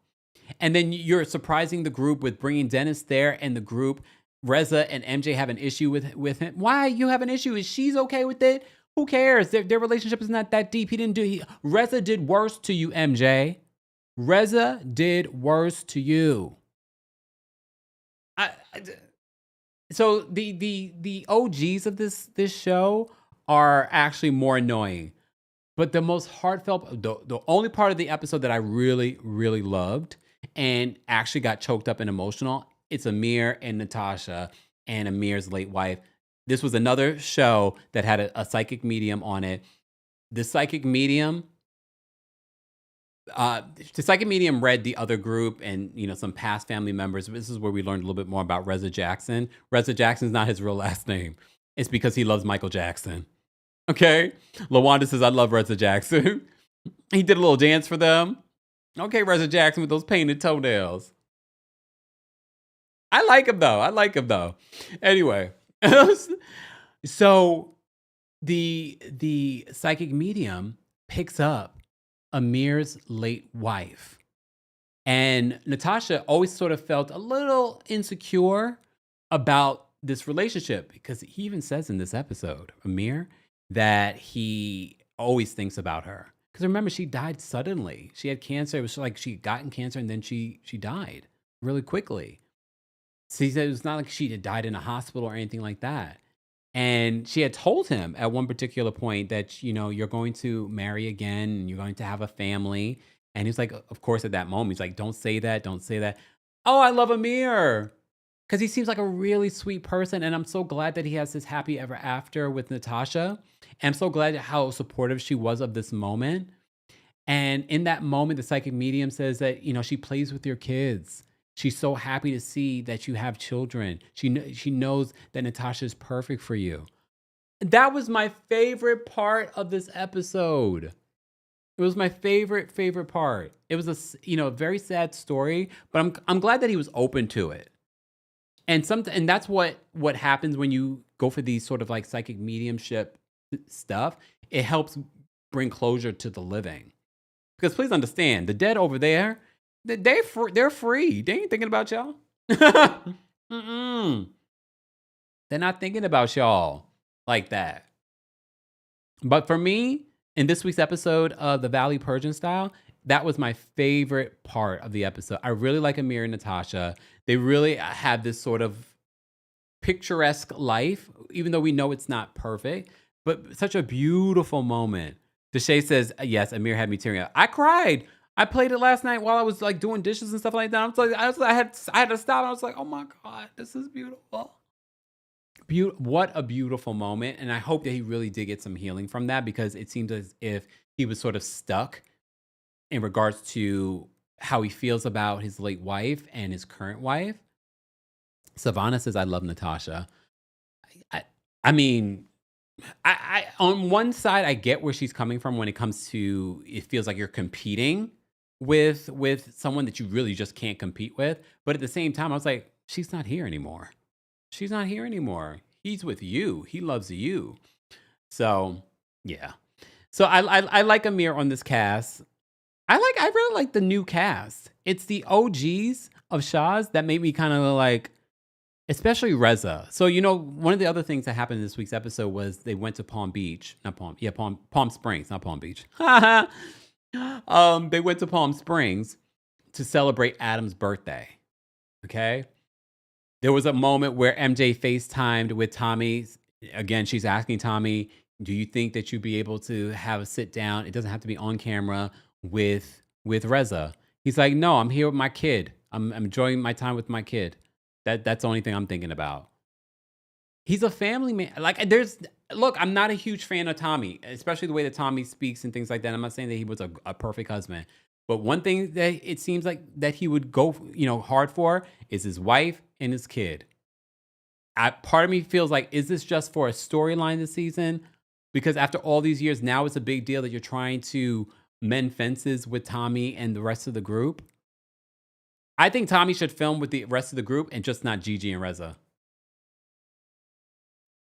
Sponge says Reza is OD mess. Did you guys see Reza speaking with MJ? That's the problem when you're on reality television for so long, you become a self-producer. And I'm not saying that he wasn't truly emotional, but it felt like, oh, here we go. Here go Reza starting to cry. Reza, were you crying when you send these DMs? Let me play this for you. Hold on. And shout out to creator Steph with the Deets on Instagram, because I saw this video, and shout out to our friend Cece. You guys know Cece on Instagram as well. Cece loves you on Instagram, because she was also in the comment section of this video. I'm going to play this video for you guys. We're going to play for under fair use. Take a look at what Reza be doing on his off. Reza Farhan is being called out for harassing an Iranian creator. Reza Farhan is being called out for harassing an Iranian creator and DMing her, calling her a whore. Ariana Jasmine had posted this to her story, showing here that Reza had tagged her, the trash emoji, a rat emoji, and the poop emoji. He literally commented a rat emoji on a post about me and then proceeded to verbally harass me in my DMs. And for some godforsaken reason, even though he has abused so many people, Bravo continues to prop him up. Disgusting. She then posted this to her story saying, now he's calling me a whore, brother, I'm cackling. So he had responded to her story, the story where she calls him out for leaving a rat emoji, and he then calls her Janda, which I'm assuming means whore, and she responds saying, life could be worse, I could be an F-rated reality TV show character who's genuinely just an eyesore and ugly as F. And then she says he blocked me and unsent his messages, but I don't give an F, LOL. Ariana then made this post and said, Bravo, why do you continue to platform a bigot that messages women calling them rats and whores? And here she shows, Reza repeatedly messaged me calling me a whore for my opinions. You want to know what Ariana's opinions are that Reza apparently has such an issue with? She is pro-Palestinian, she is Iranian, and she is calling for a regime change in Iran. All here where you see him saying Janda repeatedly, that's whore. She tells him, go back to Israel, please call me a Janda when you look like a 90-year-old tweaker LMFAO. He continues to call her names. In our comment sections, we have people that have their own stories. I remember he bullied one of my college friends as well, posting her pictures all over his stories so everyone can bully her just because he disagreed with her views. Another person said years ago he came and harassed pro-Palestinian protesters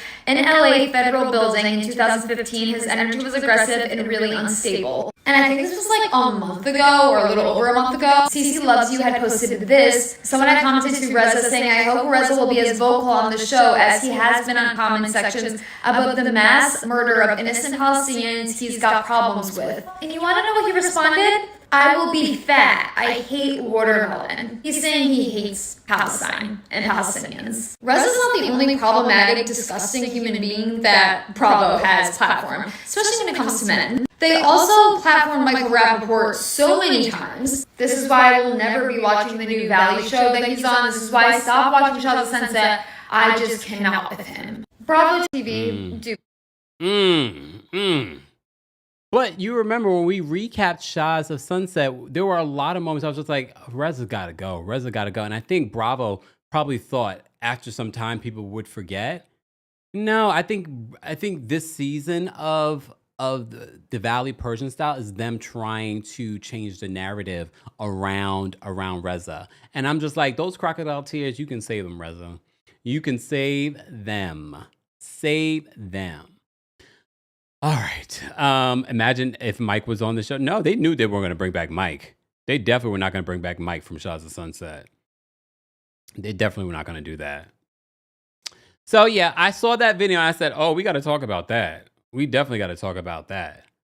I see CC Loves You said in the comment section of this video, she says, I couldn't believe when I read that comment. I made a post about it, but it got reported so much that it got deleted by Instagram. I appealed it, but it wasn't put back up. I'm very disappointed with stuff that he says online about certain topics, like he's not hiding who he is. He's very vocal about it. It makes it difficult to watch the new show. I try to focus on the girls and the new cast members, but it's hard seeing this does not surprise me.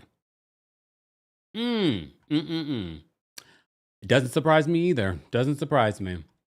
But I just wanted to point that out to you guys. So if you do see me not talk about the Valley Persian style any further, you'll understand why. Exactly. Sage says this is a Reza rebrand, and I'm not falling for it because those comments were not that long ago. Those comments were not that long ago. All right. All right, y'all. If you haven't already, be sure to subscribe. Shout out to everyone watching in the chat. I know you've been waiting patiently for me to talk about the Real Housewives of Potomac reunion looks. So we're going to get into them now. And then we'll talk about Traitors in a second. The reunion looks dropped literally right before we came live, and the theme was Lady in Red.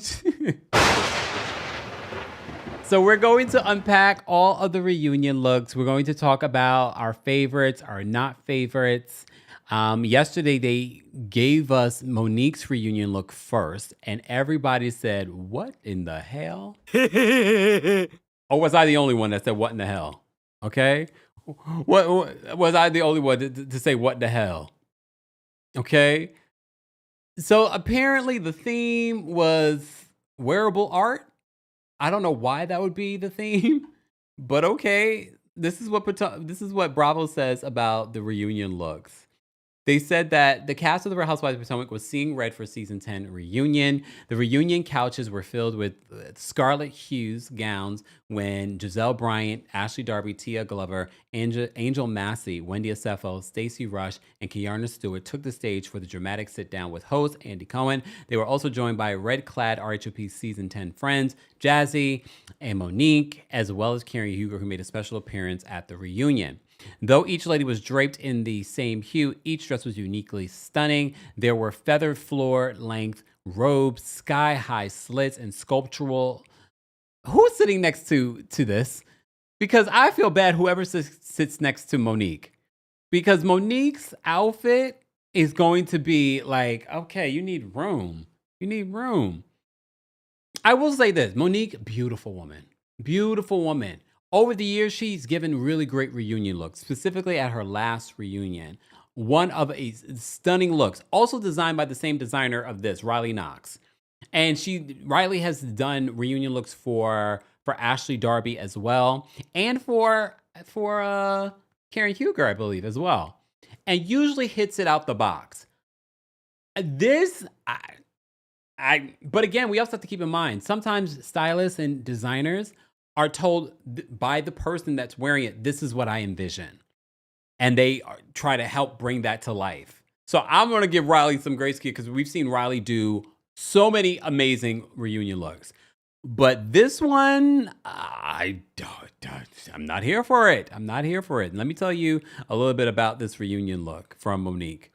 So the dress is custom designed by Riley Knox Couture. Shoes are Christian Louboutin. Makeup artist is Jeff Wright. With a sculptural dress featuring 2 inverted triangles, Monique told the Daily Dish that she was going for Pyramid Goddess and Melanated Wonder Woman. Metallic red leg embellishments finish off the superhero-inspired ensemble. I mean, the face is beat, though, right? The face is gorgeous. It looks cheap to me. I'm just going to say that. It looks cheap. It looks a little undone, but I think the undone look is on purpose. But if you guys had to rate this look, I mean, the face is facing. Okay, she did her hair herself. The body's bodying too. Look at those arms. Look at those arms. You know what it is? I think people, they're like, okay, Monique is so beautiful. Like anyone who gets to dress her, she's going to look amazing. And this just doesn't look amazing. It doesn't look amazing. If you guys had to rate it, though, from 1 to 10, how would you rate Monique's reunion look? And for those that listen to the podcast, I'll describe it to you. It's triangles. It's a triangle in the front, triangle in the back. It's red. It's velvety. She even has like a Wonder Woman cap around her leg. I wonder if it's on the other leg, too. Not a 1.5, Alexandra. Damn. I saw someone try to change this up and they took the triangles off and I was like, oh, it actually kind of looks better. It looks plain, but it looked better. I mean, she took a risk. She took a lot of risks with her fashions this season that I didn't love. But, you know, if you had to rate it from 1 to 10, honestly, and you know what, you Bravo folks are so shady. Bravo production, because y'all decided that this was going to be the first one that y'all posted up and said that we're going to run with this as the teaser for the reunion looks today. I'm going to give this a 4.5. I'm going to give it a 4.5 because I've had overnight to sit on this look. So, you know, sometimes when you sit on a look for overnight, you can be like, okay, it grew on me. I'm going to give this a 4.5. And I think that's a little generous. And Riley also did Monique's reunion look for Love and Marriage DC, she looked gorgeous then too. So yeah. Gail says, I rated a nope. Juliet says, makeup equals a 10 fit. What is this number that you put? I can't even make it out. It's not even coming up. Okay, I see zeros, 10 on face, 2 on outfit, Mia says. Is that Mia? It says Mia Moore with 2 O's. Mia, are you in here? Willie says, that's very generous. T Goody says, you are too nice, Kempire. Josh says, Kemp, I appreciate your generosity, because hell no, friend. Damn, y'all all said that was generous. Oh, okay. Okay, Danny says, I see the vision, though. Just didn't come together. I don't know if I even see the vision. But I'm glad you do. Maybe you can explain that to me later. Okay. Oh, Danielle says, when the budget changes, the look changes. Didn't Garcelle say that this week? Oh, damn. Okay, so that was Monique's reunion look. If you're part of the replay crew, be sure to let us know your thoughts and ratings for the Real Housewives of Potomac reunion looks. I will be posting the timestamps for the reunion looks as well. Let's get back to these reunion looks. So that was Monique. You guys will let me know your thoughts. We're talking about the Real Housewives of Potomac reunion season 10. It filmed. Okay. Jazzy. Okay. Again, I love to see these reunion looks in motion. Okay. Jazzy, I'm not sure. She took a risk. Okay. She took a risk. I kind of like it though. With the risk that she took with the roses, so Jazzy's dress, she's going to stand out because everyone's really wearing all red. So she's sort of wearing like a white with red embellishments and red roses all down her train, across her arms and décolleté. I don't know. I honestly think that she should have put her hair up and then put a rose in the hair, right? Wouldn't that would have been pretty? Let's take it all the way up to the top. Her hair and makeup look beat. Okay. All right. Let's see who did Jazzy's look. All right. And again, once we see it live in motion, it could look cheap or it could look expensive. We shall see. Damn, someone said it's even worse than Monique's? Really? I don't know if it's worse than Monique's. Dress is by Jose Altea. Shoes are by Givatito Rossi. Jewelry is by Roe Jewelers. Fashion stylist is Dor Emer. Makeup artist is L'Oreal Watts. And hairstylist is Cy Monroe. Hair and makeup looks beat. Okay? Y'all are best. How would you guys rate her look? I don't hate this look, y'all. I don't hate this look at all.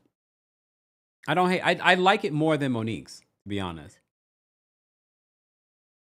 Let me see. Okay. All right.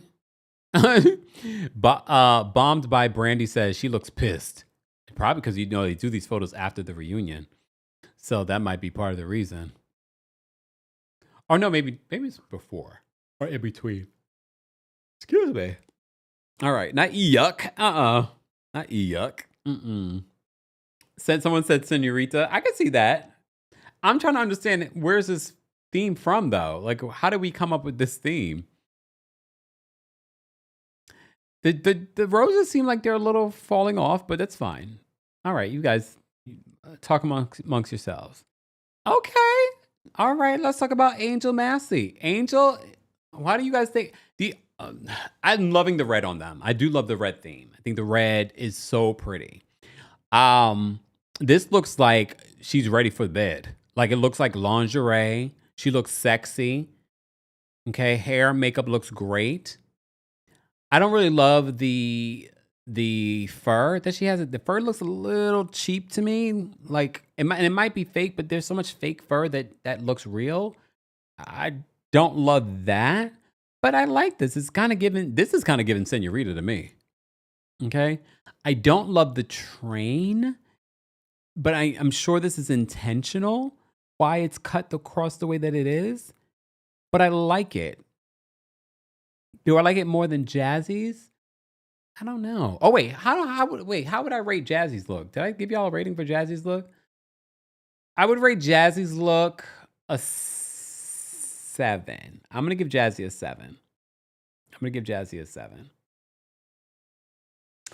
Someone says that Angel's giving Madam. It's definitely kind of giving that vein, and maybe that was intentional. It's definitely sexy.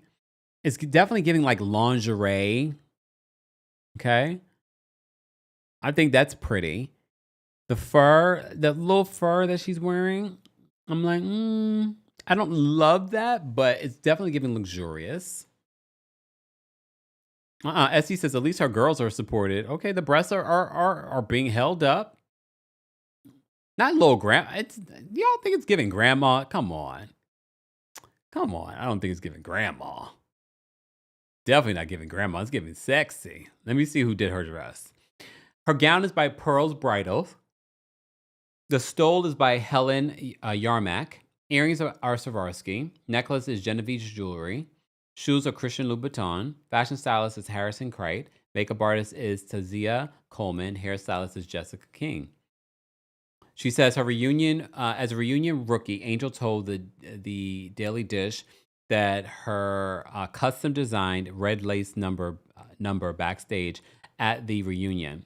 It was obviously made for this snatched body. She explained of the curve-hugging dress with a mermaid-style silhouette. And I have on a few jewels and gloves, and the real inspiration was old Hollywood. My stylist, Harrison, was wonderful about putting the look together. I feel great. I feel like me. I feel like one hot mama, she added.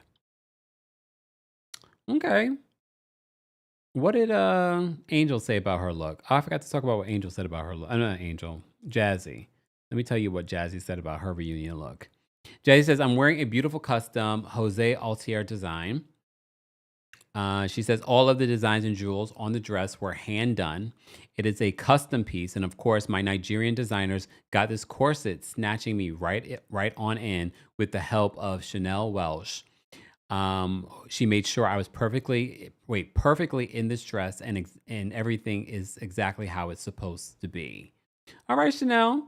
Chanel was one of the designers that has worked with Wendy over the years, and she's styled Stacy as well. So, okay, I see what she did here. All right, let's move on.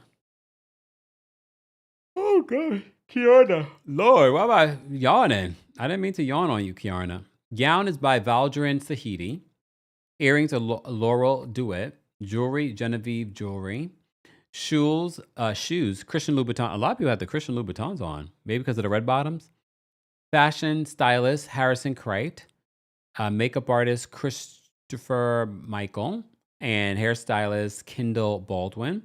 For her look, Kiana channeled a blend of glamour and fantasy. She says, I'm giving Arabian princess goddess, gorgeous glam, high fashion, very original. She said of the glittering number, which featured a single sculptural pointed sleeve.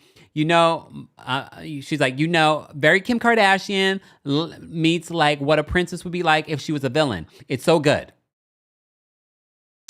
Kay is a beautiful woman. This is a beautiful dress. She looks good. I think this is a good look for her. I don't really love the top part with it kind of feels weird, the shape to me, but again, it looks luxurious. The dress looks well made. I love the color on her. I like the hair is up. I kind of think this is what Jazzy should have done and then put like roses in her bun. So I actually really like her hair here. I gotta see this in motion though. I gotta see her dress in motion. It looks rich, this dress. I love the color. I don't know. How would I rate this? I think I'm gonna give this an 8. Maybe 8.5. Once I see it in motion, I probably will give it a higher score. She looks good. On again, what do we call Kiana? Kiana Beautiful Gowns Stewart. Elle says, I think it's the angle. That's why I said I sometimes the pictures don't do it justice, the dress. So we'll see. We'll revisit the fashions once the reunion airs, okay? But I like it. I mean, still no engagement ring. You know what she should have brought out? She should have brought out her picture frame. Maybe she does during the reunion. Guys, if you're watching this and you're part of the replay crew, be sure to let us know your thoughts on the reunion looks for Real Housewives of Potomac. This is Kiana's reunion look. Let me know how you would rate it in the live chat. Let's get to Tia. Oh no, Tia, no, what is this? This dress looks unfinished, and I know that might be the intention. The hair looks unfinished, right? Doesn't it? And mind you, this is the one that was trying to style Jizzy. This looks unfinished. No. The dress is custom dressed by Brides by Nona, which we've seen before when it comes to reunions. Shoes are Christian Louboutin. Jewelry is Alexis Batar. Makeup is Daria Latham. Hairstylist is Yancy Edwards. Backstage at her reunion, Tia told the Daily Dish that she was going for elegant and old Hollywood glamour, true to brand for her. She says, it's something beautiful, but I also wanted to be really comfortable sitting down in it and not having to fidget, or I think it checks all the boxes. And she says that her custom-made dress by Nigerian designer Brides by Nona, which featured exposed corset bones, a luxe silky fabric, and single sleeve. She's like, I hope you like it. How would you guys rate this reunion look? It's not my favorite. It's not bad. I can see the vision. I can definitely see the vision. And not every dress is made for everyone. That's the thing. Someone else could wear this dress and we'd probably be like, oh my God, gorgeous, depending on what they do with it. I don't love it though. It looks unfinished. It looks unfinished to me. But do you, look. But do you, in comparison to Monique's look, how would you rate this look? See Monique's look, and then you see this look, Monique's look, then this look. It looks unfinished to me. The exposed corset, I don't really love. I wonder if it wasn't exposed, if I would like it more. The hair, it's kind of falling flat for me. I don't know. All right, guys, let me know how you would rate Tia's look. Okay. Stacy's look kind of reminds me of what she wore at last year's reunion, except it's a different color, right? Doesn't it? It kind of gives me that vibe, but it looks good on her. She's got a certain signature, right? All right. So dress is by I can't pronounce this. Modu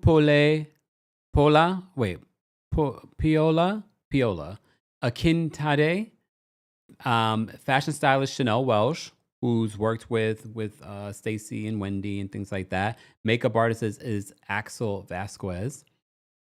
Okay. She says, today my look is inspired by Nigeria. Stacey said of her sparkling, crystal embellished gown with a plunging neckline, I would like to present to you my idea of what a Nigerian queen looks like. I want to serve passion. I want to serve purpose. I want to serve power. And I choose this wonderful Nigerian designer to bring it all together. She really leaning into her Nigerian roots, y'all. She looks great, though. I love the details in this. Hair and makeup looks great. But again, it reminds me of what she did last reunion. Just a different color. But it looks good. It definitely looks good. I don't know what I was expecting. I love the detail. Okay. How would you rate it, though, from 1 to 10? I'm going to give it an 8.5. I'm going to give it 8.5. And again, once I see it in motion, maybe my ratings will go up higher. Okay? All right. What are you guys saying in the chat? Maybe even a pixie cut. Ooh, like a bob, right? Maybe a bob. I don't know if I want to see, because, she likes to hide her ears for whatever reason. I don't know if she has big ears or something. But a bob would have been even nice with this. Like a nice little bob. The bob that Garcelle is rocking on her Instagram right now. That bob would have been gorgeous with this dress. Honestly, though, it would have reminded me of Shamia's reunion look. Remember Shamia's reunion look for Real Housewives of Atlanta? A bob would have been nice on this. Okay. But that's me. All right.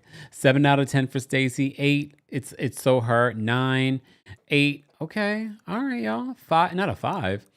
For Malayo gave it a 9. Maloney gave it an 8.5. Okay. Blair says her hair needs to be up for once. Oh, bob. Look, a bob. Something. Kay says her head might be too long for that. Well, you adjust the bob to the length of the head. Okay. All right. Let's move on. We're talking about the reunion looks. I didn't realize there was this many cast members. Ashley Darby. Ashley's hair and makeup looks great. The dress, I actually liked another picture of the dress. Now I'm looking at this picture. I'm like, I don't know if I like this dress. Let me see who did this dress. Let's see. Stylist is Corey Sims. Shoes is Femme Los Angeles. Makeup artist is Alondra Antezana. And hairstylist Corey Sims. Ashley embraced the sultriness of the color red with her dazzling outfit consisting of textural mini dress with a dramatic floor skimming bow. I wanted a playful take on a look of elegance and envelope pushing sexiness, she explained the Daily Dish through an email. It looks like it needs to be steamed a little bit, right? If you look at the train, I think it's also the pose. I gotta see this in person. look, I gotta see this in person. And look, I know some people are like, well, you just don't like Ashley. No, I think Ashley's hair and makeup looks beautiful. Okay. I'm just not sure about the dress. The dress seems a little like it's bunched up. Maybe if she I don't know. It's not my favorite look. It's definitely not my favorite look. If I had to rate it though, I wouldn't give it a bad rating. maybe a 6. How would you guys rate Ashley's look? It's okay. The hair and makeup. I mean, she's got a great body. Shy says her frame is too small for that dress. Maybe that's what's throwing me off. Because there's like a big bow on the side, and then under the big bow is like this long, messy train. Okay.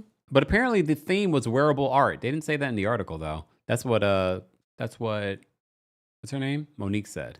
Wearable art. Okay. All right. 5.5, 6, 4, 7, 3.5, 6. All right. 0. Damn. Okay. All right. Okay, that was Ashley Darby's look. Just when you thought it was getting bad, let's look at Giselle's. Oh, damn. Giselle has really had a good last couple of reunions.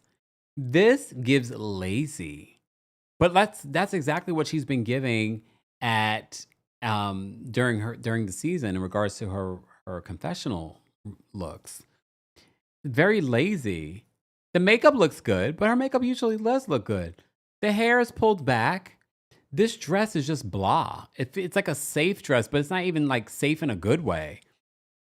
It's like, okay, I feel like she's wore something similar. Is this similar to the dress she wore when they all wore gold from that reunion that she got torn apart? It kind of reminds me of that dress. It's okay. Okay. It's like, I don't love the tailoring. The middle part where it's all twisted up, it's showing a little bit under. I don't know if that's intentional. It looks sloppy. It looks lazy. She's had a good 2 reunions in a row. And you're supposed to be the OG where you're talking about everybody. You're supposed to be the queen of Potomac. And you always come in looking like a peasant.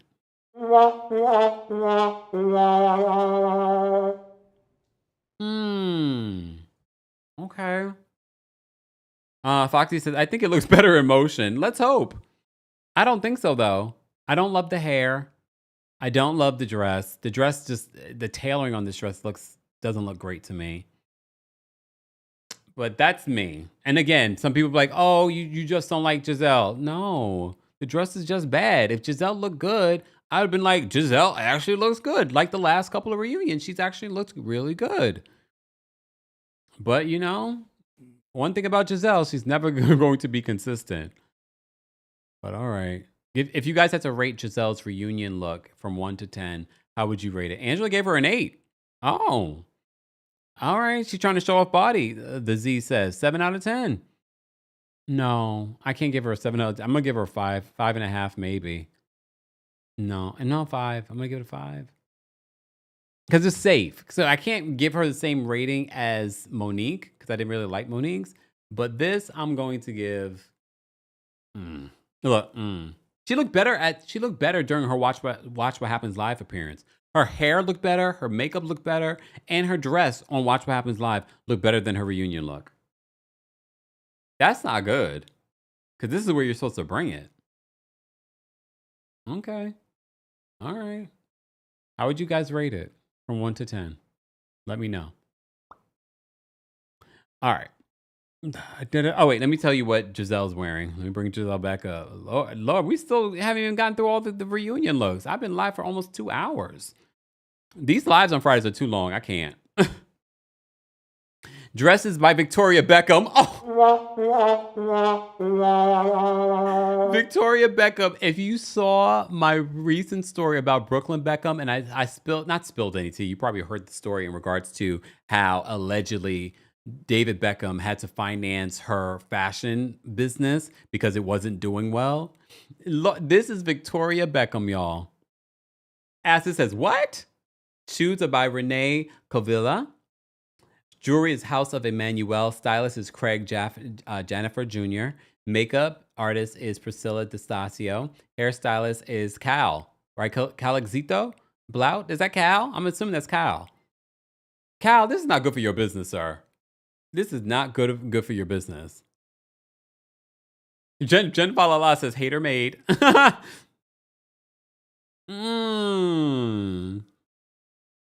Oh, yeah, this is Victoria Beckham, y'all. Everyone's like, what? Victoria Beckham. Backstage at the reunion, Giselle told the Daily Dish how she put on her own personal touch on her silky one-sleeve Victoria Beckham gown. She says, because Victoria was having me covered all up, I needed to show some skin, honey. So I did it with some little tweaks. So she made changes to this dress, y'all. She said, but I absolutely love it, she said of the dress, which featured a thigh-high slit and cutouts in the midsection. The material is amazing. It kind of cinches my body, so I'm here for it. So I wonder what the original dress looked like. Because did you make these alterations yourself, Giselle? Because that would explain why it looks like it needs a tailor. But okay. All righty then. Guys, if you're just joining us, we're talking about the Real Housewives of Potomac reunion looks for season 10. Be sure if you're part of the replay crew to let us know your ratings and thoughts on the reunion looks. Look, we're not fashionistas here, but we pretend to be when we do these reunion look critiques. Let's bring up Wendy Acefo. Wait a second.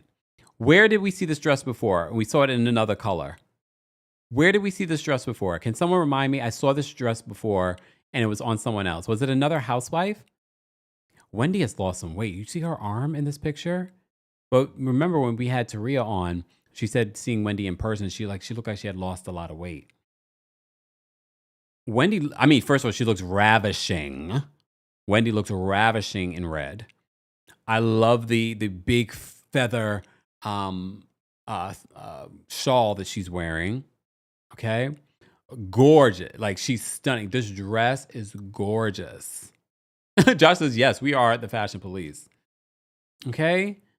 All right.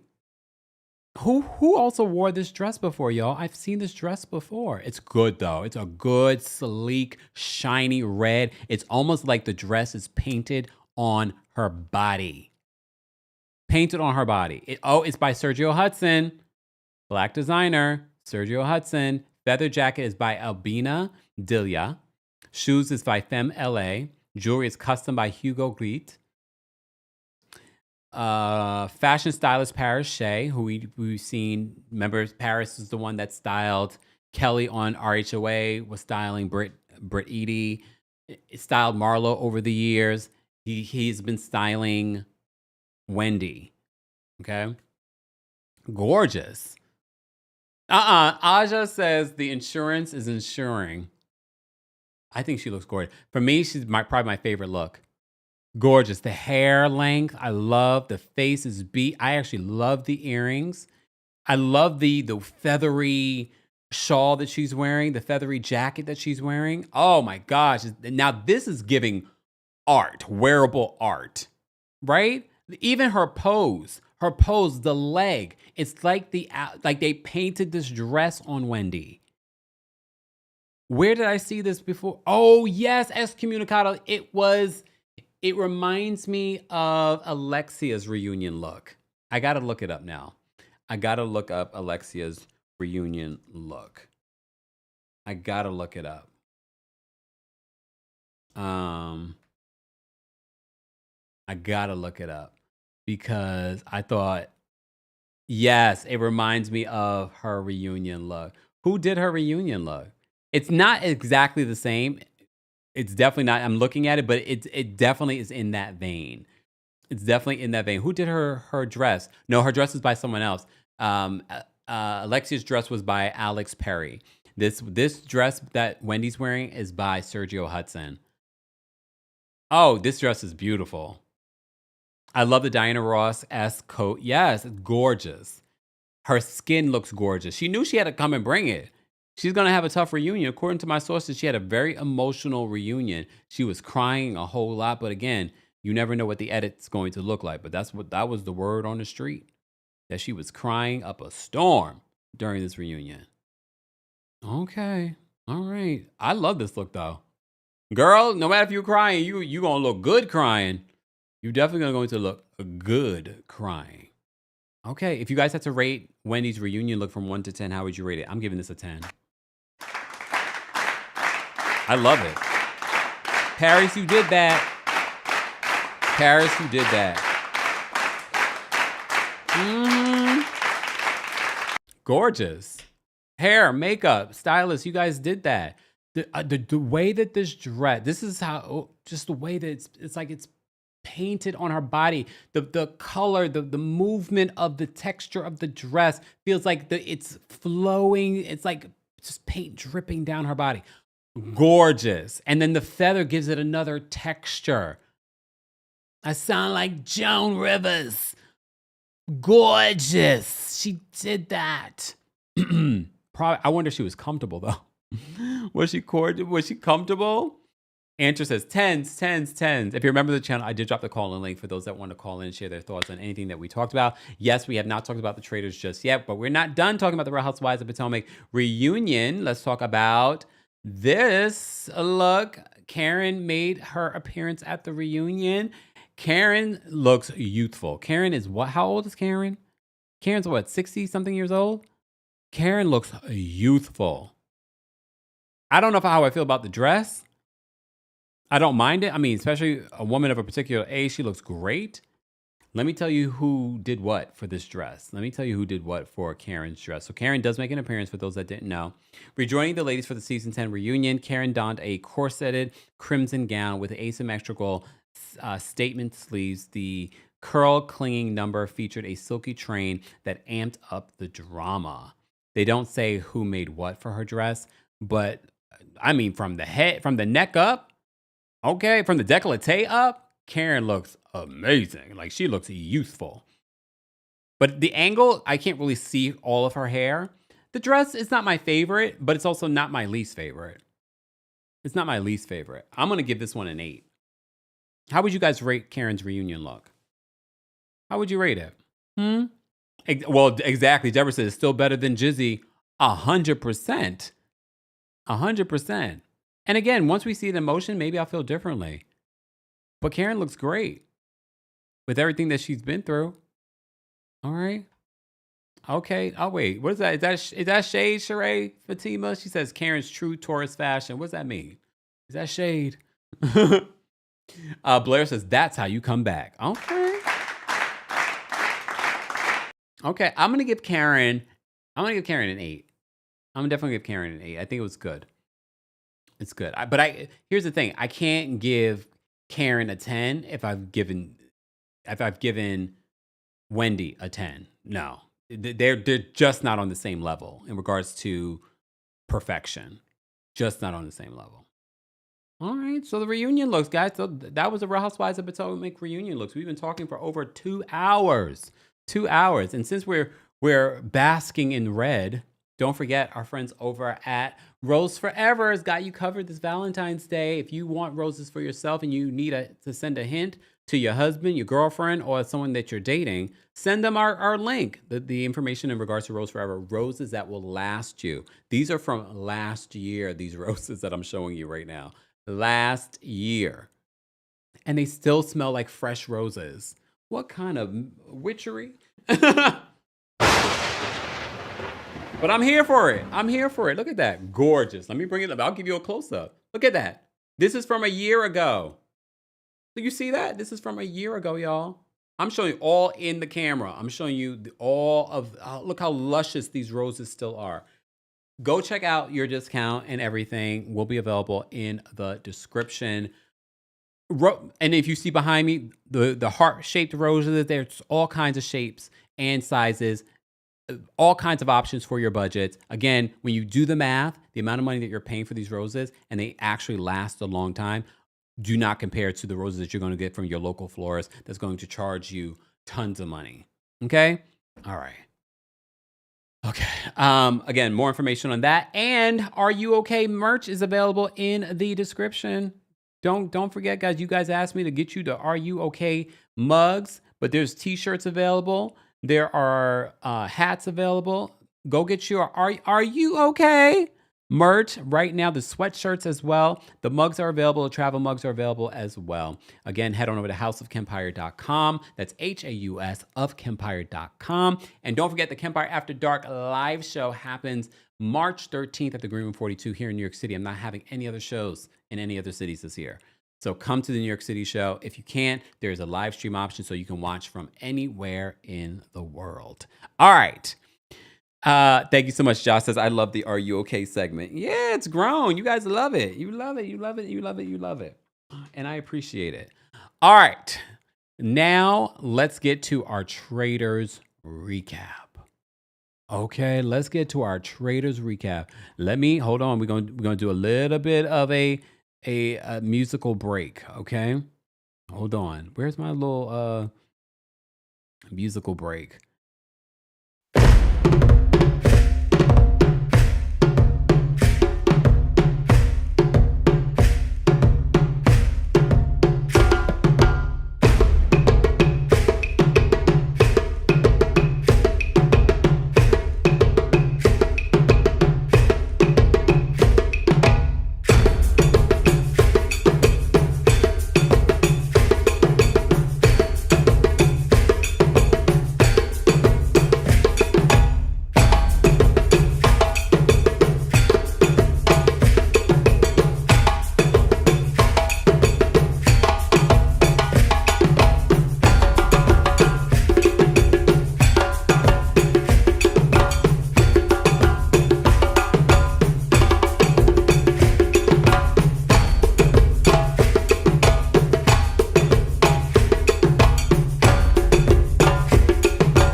We're back.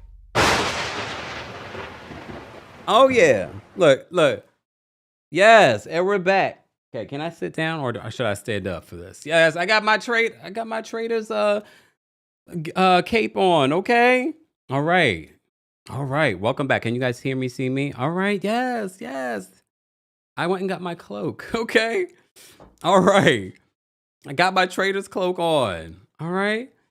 Oh Lord, I'm gonna have to sit down because I want to talk a lot more about this. Yes, come on now. I gotta get my cloak on. Not stand up. Yes, I would be a traitor. I would be a traitor if I was going to do this. Okay. All right. All right. I had to get my Traitors. We're going to talk about Traitors, right? All right, Sage, thank you so much for the super chat. Sage says, talk about obtuse at Mo. Thank you so much for the super chat. Squirtle, thank you so much for the super chat. Squirtle says, Jazzy is giving red velvet cake.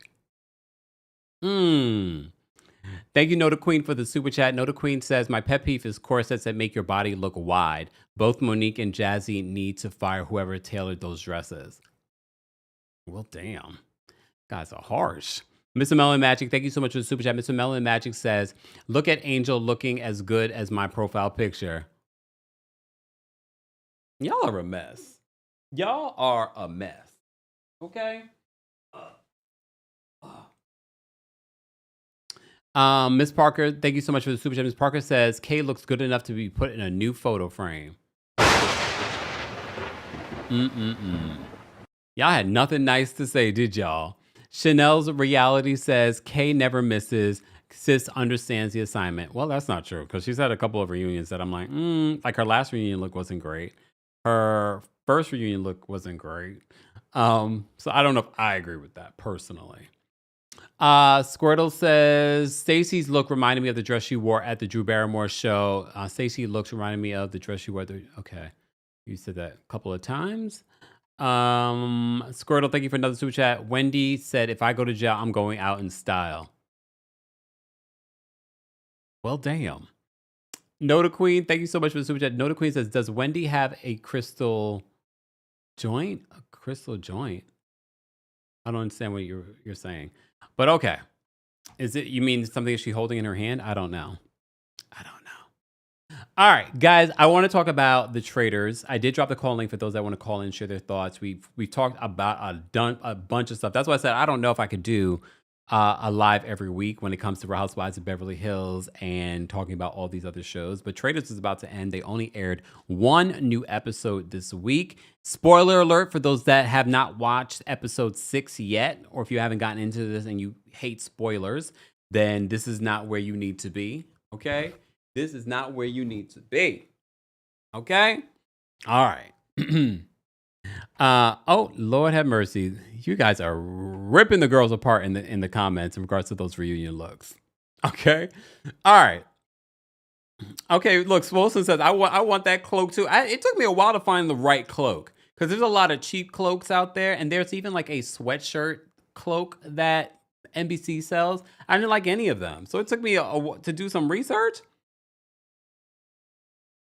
But I said I was going to do a red one because I wanted to be the secret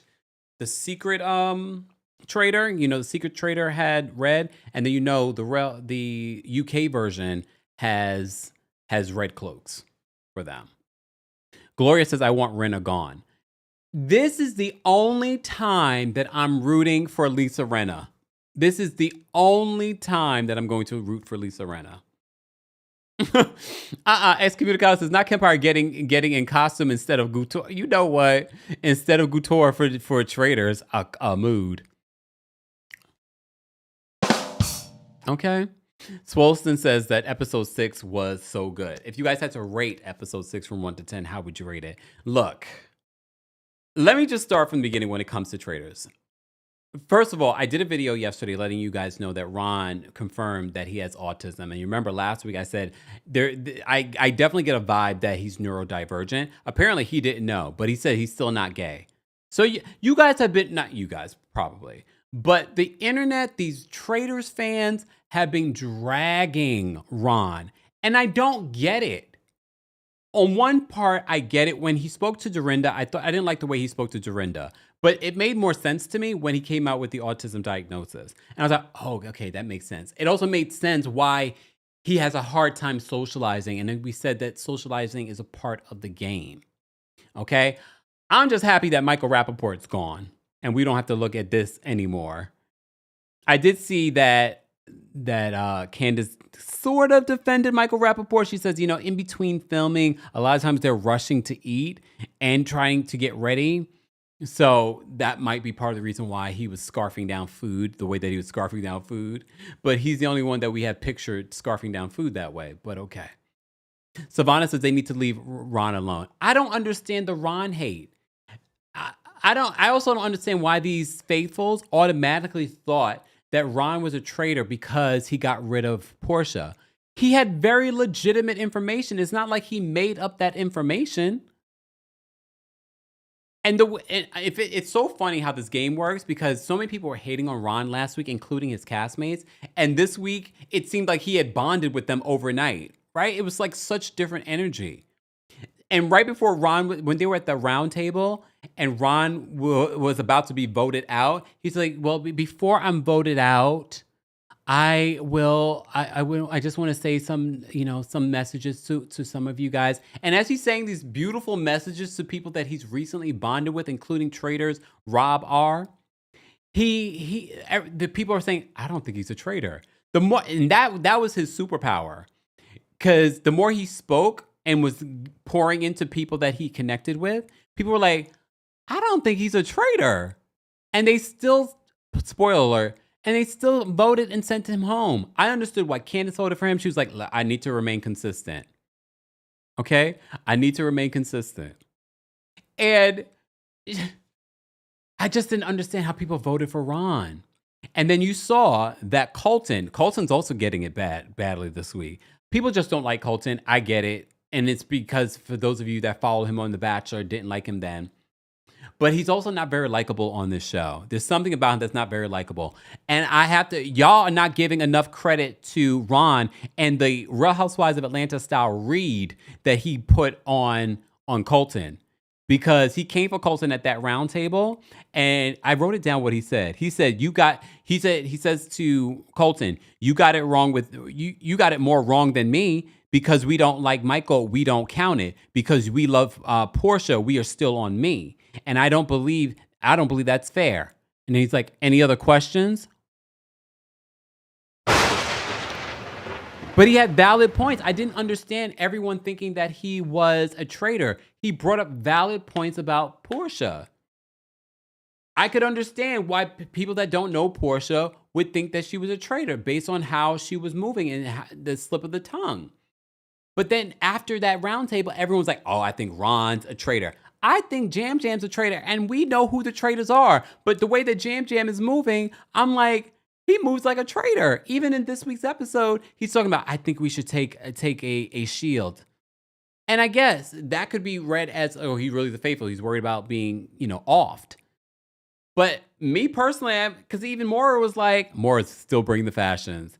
Sidebar. Did anyone else notice that Dorinda looked a little disheveled during breakfast this week? And we know Dorinda loves, she likes to drink a little bit. And I heard stuff, but I'm wondering, I'm like, Dorinda, are you okay? She looked a little disheveled. Was it the night before drinking? I don't know. She just looked a little shoveled. Swoleston says, I love Jam Jam. Jam Jam for me, and I know he's not a traitor, but the way he's moving makes me think that he's a traitor. Okay? Well, Tracy says Colton is stalking all the women. Well, remember, he's been accused of doing that to an ex in real life.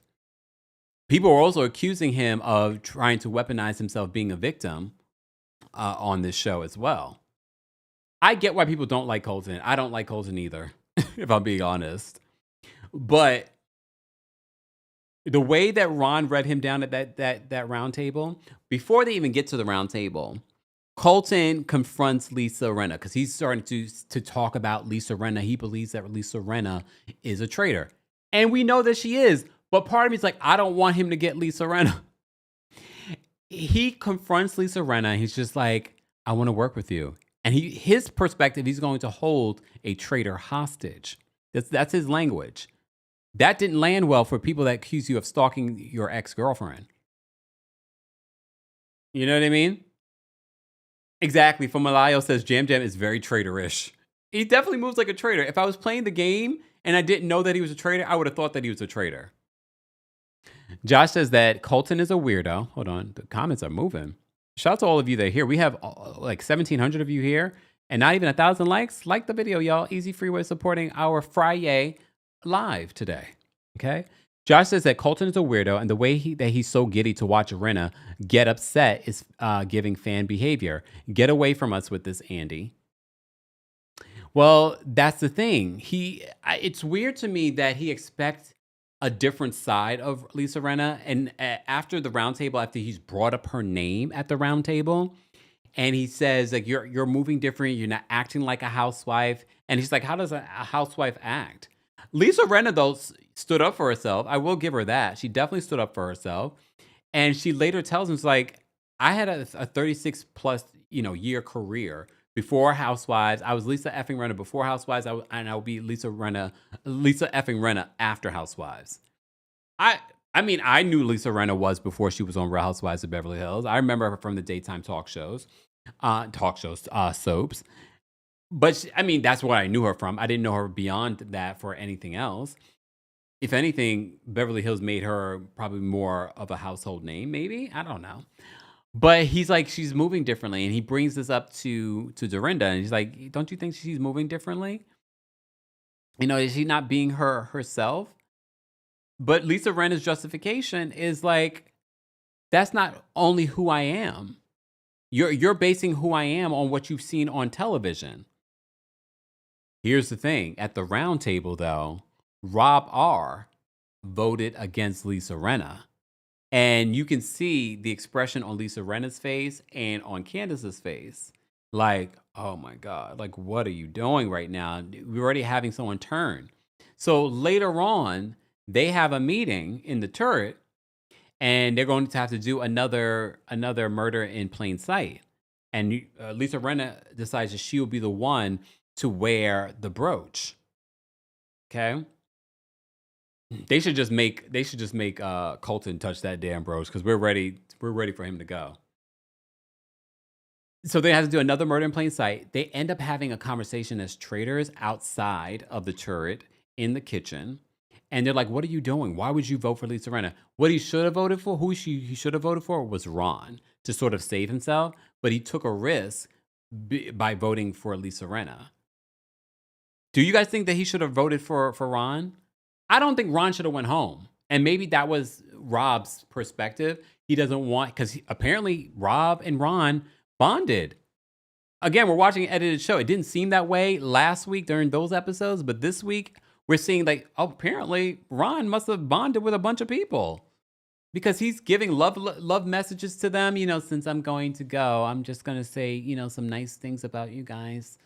And then it's just like, and when he got up there, he was like, I'm a faithful. And they were devastated. It was like, mind you, at that particular point, I have to give it to Johnny Ware, the ice skater, Olympic ice skater. Johnny Ware.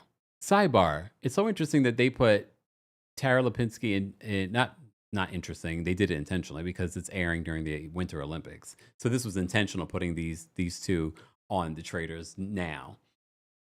Johnny Ware, though, put it together. He was like, we need to start fostering a group of us that can control the round table. And he's like, he's figured out the math. He's like, we need 8 of us to be on the same page.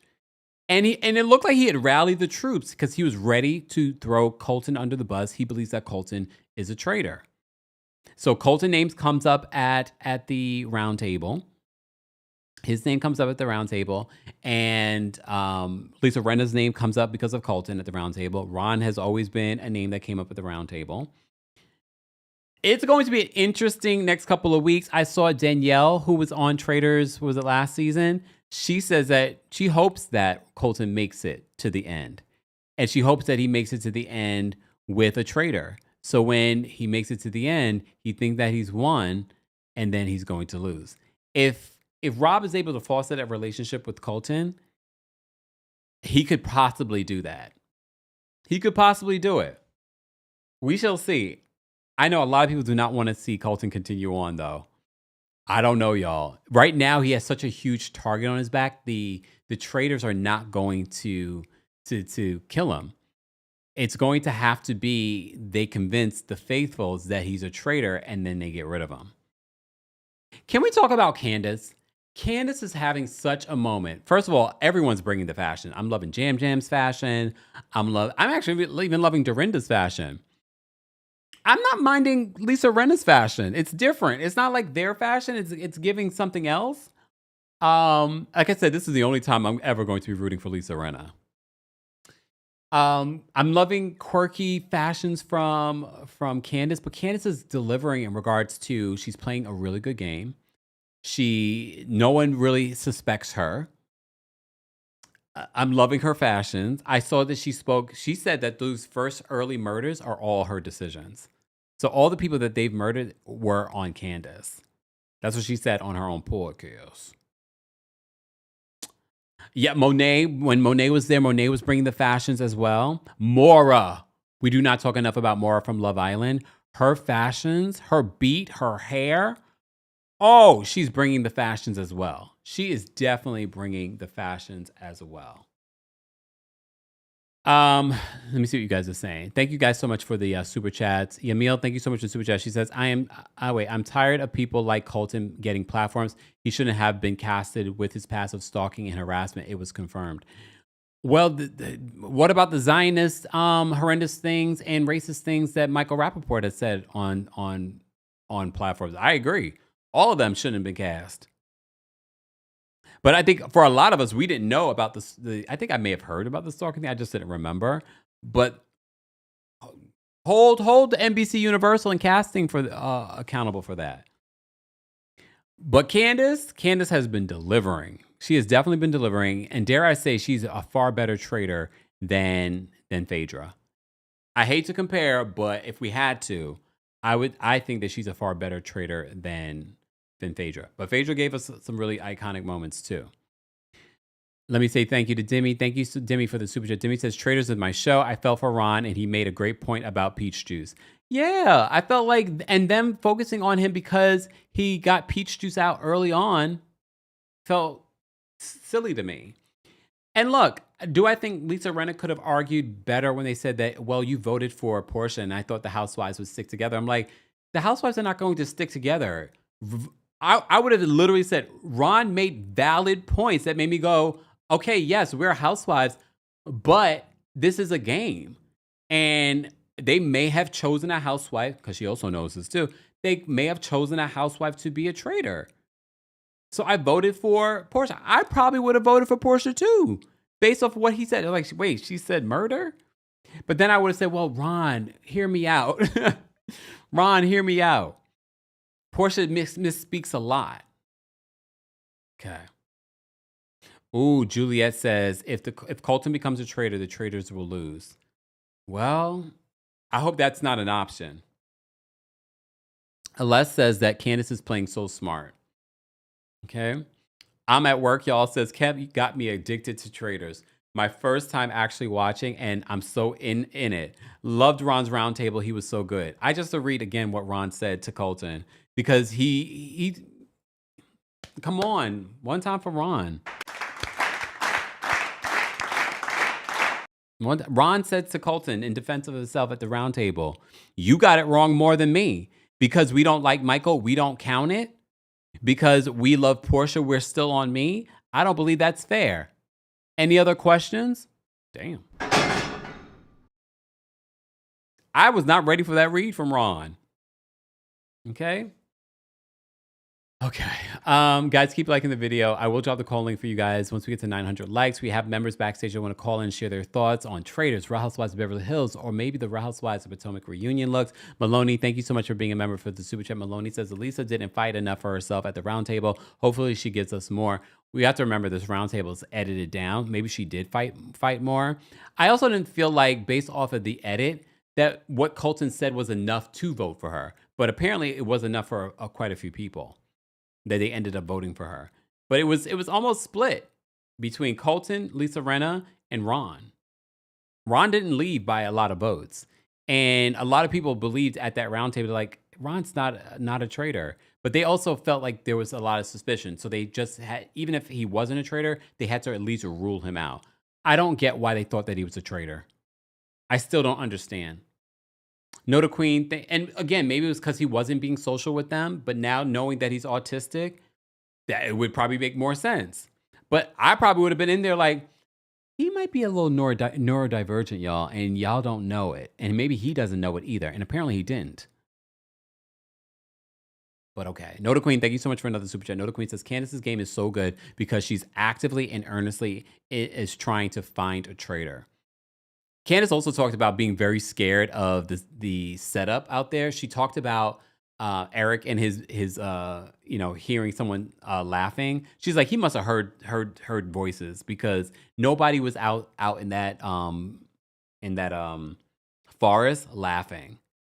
She said, I don't know what laughing he was hearing. He said production is very professional. She definitely didn't laugh out there. She said she was scared when Ron was yelling. The way that he was yelling, she said she's been frightened this entire game. And you saw in this week's game, they were in like this haunted house, and they had to figure out these clues in order to find the money at the burial site. So, yeah. Noda Queen, thank you for another super chat. Noda Queen says, also, Rob turning on Lisa is giving me PTSD from Love Island. That man needs to be watched, y'all. Oh, wait a minute. What do you mean? You know I don't watch Love Island. What did he do on Love Island? Okay. Yeah, we have to give Candace credit for how she's playing this game, and no one suspects her. The people that have been voted out already are already saying, oh my God, I didn't suspect her at all. Okay. Exactly. Savannah says we needed Candace. She is hilarious in her. Oh my, From the first 3 episodes, we had so many moments from Candace that were making us crash out and laugh at all of her funny moments. And her I have to say, her kooky fashion is definitely getting me too. I'm loving her fashion choices. Guys, just joining us, we're talking a bunch of different things. I will be adding the timestamps after the live. Probably not till after I eat something, because I'm going to meditate and then eat, and then I will add the timestamps. You'll be strong. You'll be strong. All right. I posted the call-in link for our members live chat. I'll drop the call link for you. Let's get to 950 likes, because we were close to 900 likes already. If you're a member of the channel, I've dropped the call-in links for you guys. Keep in mind, the opinions of the callers do not represent the opinions of myself, TheKempire LLC, or our sponsors, like our friends over at Rose Forever. Go get you something. If you haven't gotten yourself something, look, go get you something. I can't believe how these suckers still smell fresh. I cannot believe that. But anyway, I've digressed. All right. I'm gonna put my hood back on. We're gonna get to our callers. Look, let me put my hood on. Look. Wait. Look. Here we go. Are we ready? Look. Are we ready? Who's going to die next? All right. The opinions of the callers, again, do not represent the opinions of myself. They are going to respect the timer, and everything that they say is alleged. We're going to bring up Angel first. Angel, what did you want to share? Hey, Kempire, happy Friday. You too. I think that Wendy 8, I give her look a 10. Nobody else on Potomac is worth mentioning. Ooh. And if she has to auction off those clothes because she has to repay restitution, I'm going to cash app Taria because I would like that coat. And then, no, I am loving Rena so far on Traitors. I was so shocked after Ron's speech that the tables kind of turned and she was they were gonna surprisingly catch a traitor. But I have not liked her this much since I felt bad for her when Hope came back to Bo on Days of Our Life. So kudos to Lisa. She's turning people's opinions a little bit.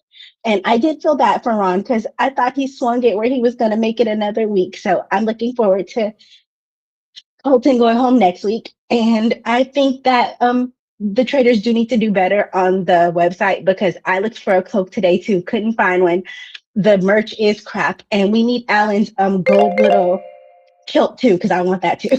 Ooh, well, I found mine on Etsy. For those that want to know, I found mine on Etsy. I was doing some research. Take care, Angel.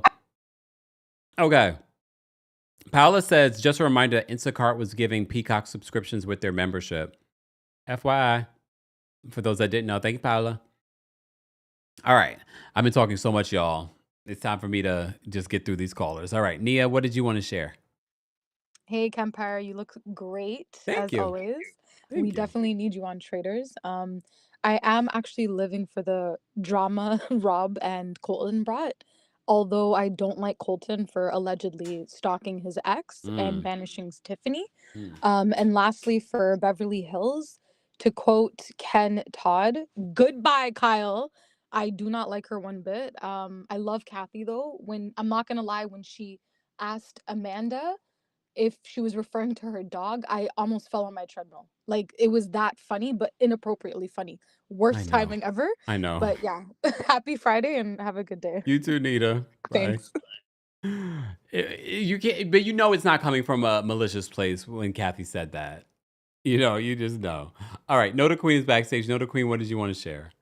I have so much to say. I'm gonna try to be quick. But Rob on Love Island, he did something very similar where he betrayed the girl that he was coupled up with. And you can recouple. That's not the problem. But it's like the way he went about everything. And then when he went to go break up with her and like talked all this mess about her, then he like became the victim suddenly and was all hurt and brooding and jumped in the pool to hide away from the cameras and all this other stuff. And he did the same thing with Traitors. He betrayed Lisa and then was like, I'm really a faithful at heart. This just broke my heart so much. Boy, please. Boy, please. Yeah. And also he's like this. I feel like Rob is low-key probably a similar type of introvert to Ron. So it's interesting that Ron is getting whacked for that. and Rob isn't. Even we know because it's pretty privileged because he's white and all that other stuff. As far as the reunion looks, proportionizing, I've sewed for 15 years. The fit on some of these custom looks angers me. It aggravates me so much. The proportions on Monique's look could have been better and been fixed. Jazzy's, all of them. Wendy is a 10, but like even Giselle, that little dress that she got from Macy's on the way to the reunion, it don't even fit at the shoulder. Like it's ridiculous. It's ridiculous. That's too much. But yeah, oh yeah. Also, I was saying Wendy had a crystal joint in her hand in her reunion picture. Oh, That's what it looked like to me in the individual picture that you showed. Hold on. Where's Wendy's picture? Oh. Yeah, that's what that looks like. Maybe. Wouldn't be shocking. Okay. All right. Thanks, Soda Queen, for calling in. Have a good one. You too. All right. Shout out to everyone watching on X. I see you guys. Hey, I told you so. All right. Let's bring up Duchess D. Duchess D, what did you want to share?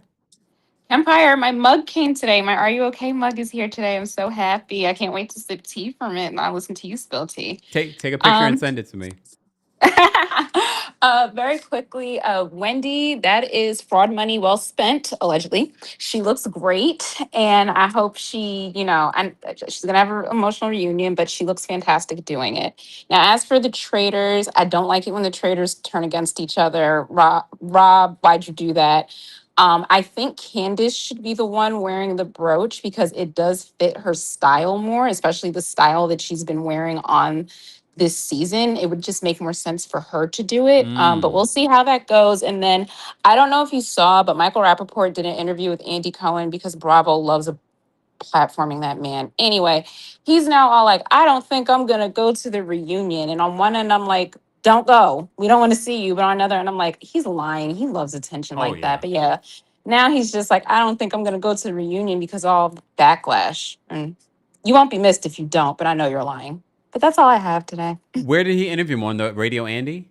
One of the Andy Cohen shows. I saw the story on Deadline, and they said one of the Andy Cohen shows. I'm thinking don't know. it must have been Radio Andy because I haven't seen him on Watch What Happens Live. Oh no, it wasn't on Watch What Happens Live. It must have been Radio Andy. But yeah. Thanks, Duchess D. Take care. No problem. All right. Did I drop the call link for the general audience? We're almost 5 likes away from 950, guys. Keep liking the video. Let me drop the call link for you guys really quickly. We're going to get to some more callers. Let's bring up Shannon next. Shannon, what did you want to share? Hey, Kempire. Happy Friday. You too. So, basically, I'm just going to talk about Traitors. Candace, like you have said before, is been playing like a really, really, really good game.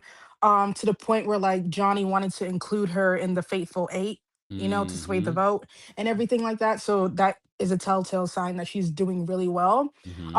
If everything goes well, she might be like a Suri. And for those who didn't watch season 1, Suri won the show and she remained undetected the entire time. And she's the only traitor that I think that I know of that has won the show. So yeah, kudos to her. Lisa Rinna, like you said, Lisa Rinna, this is the first time I'm actually rooting for her. And I hope she gets out of this one. I don't know how it's gonna work out, but I hope she does. And yeah, last but not least, Colton, get off my screen. Bye.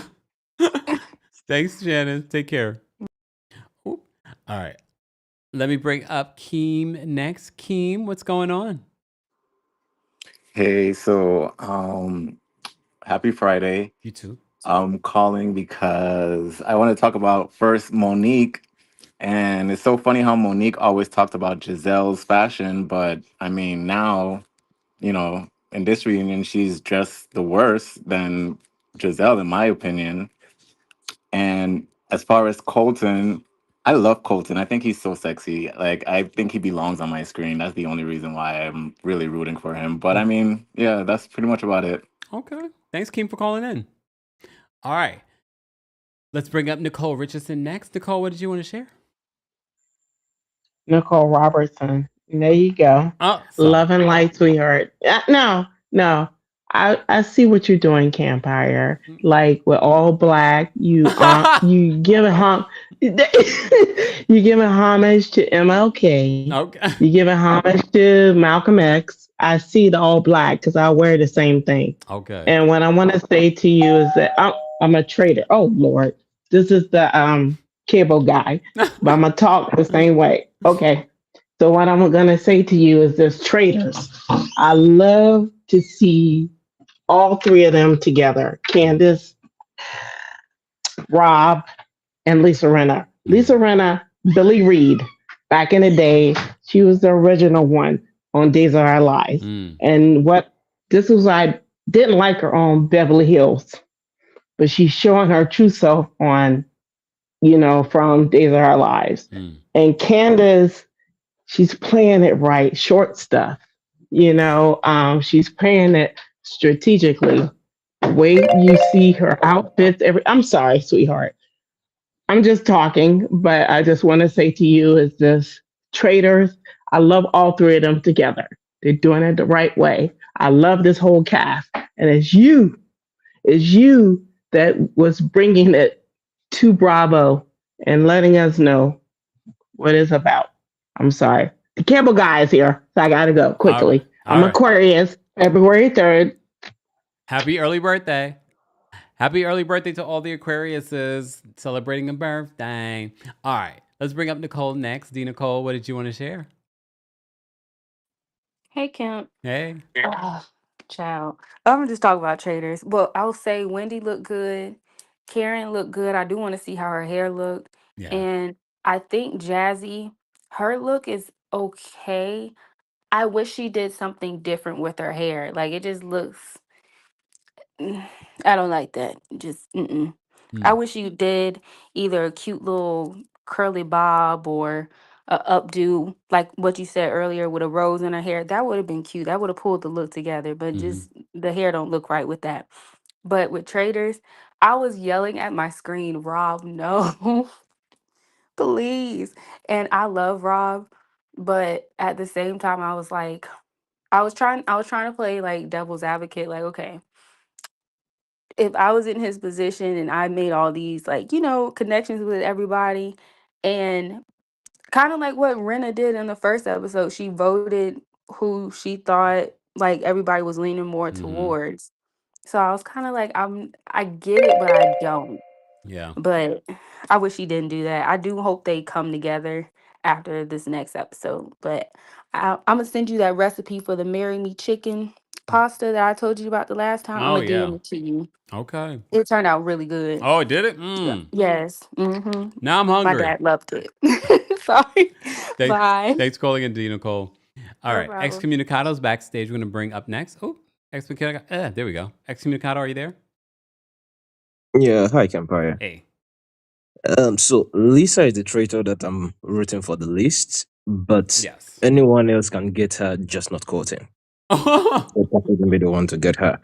And she actually disappointed me because the defense that Ron and Tiffany gave is what I expected Lisa to give at that table because they both came like guns blazing. And I don't know if you saw the comments that Ron made on Threads about Dorinda. Apparently, she said some very offensive personal things to him. That was why he had that amount of aggression towards her. Apparently, that wasn't aired. Okay. But yeah, lastly, I think Colton will become a traitor because after Rob's mess, it's either Candice and Reina takes Rob out or Reina is found out and she leaves. So that leaves room for one more traitor. Yeah. And Candice said on a podcast that it is interesting to see Colton's trajectory on the show. So I kind of feel like he might end up, because if he remains and keeps getting the shield like you're threatened, the only way to actually get him on their side, as opposed to against them, would bringing him into the turret. So that's what I kind of feel like. Okay. Excommunicado, thanks for calling in.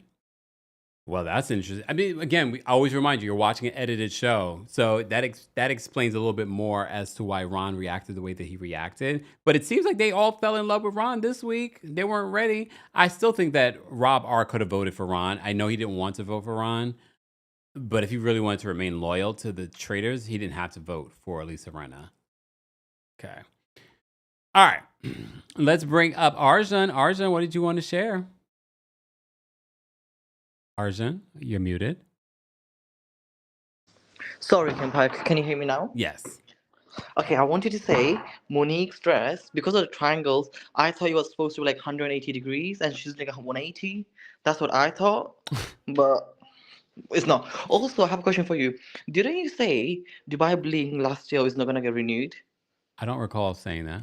Okay, that's fine then. Because I was like, Kempire said it's not gonna get renewed, but they just announced Dubai Bling I season know 4. season 4 is coming. I don't I recall. know it. I could have said I don't think they should. Oh, that's what it was then. I must be wrong. But I'm so excited for Dubai Bling. Do you know Farial Maktoum? Do you know anything about her? Say it one more time. Farial Maktoum. No, I don't know She's that. supposed to be on it as well. Oh. She's Amir Khan's wife from in the UK, the boxer. And Oh. they're saying they're gonna be 2 Indian TV celebrities who's gonna make an appearance and they're gonna get engaged. Like this season, I think it's gonna be good. If There's a they lot re- of news. if they renew Dubai Bling, that means we're definitely getting young, famous, and African back. I hope so. But I'm gonna say Farhana, you better not bring Shania Lyon on Netflix. No, I'm gonna skip. I'm gonna skip the.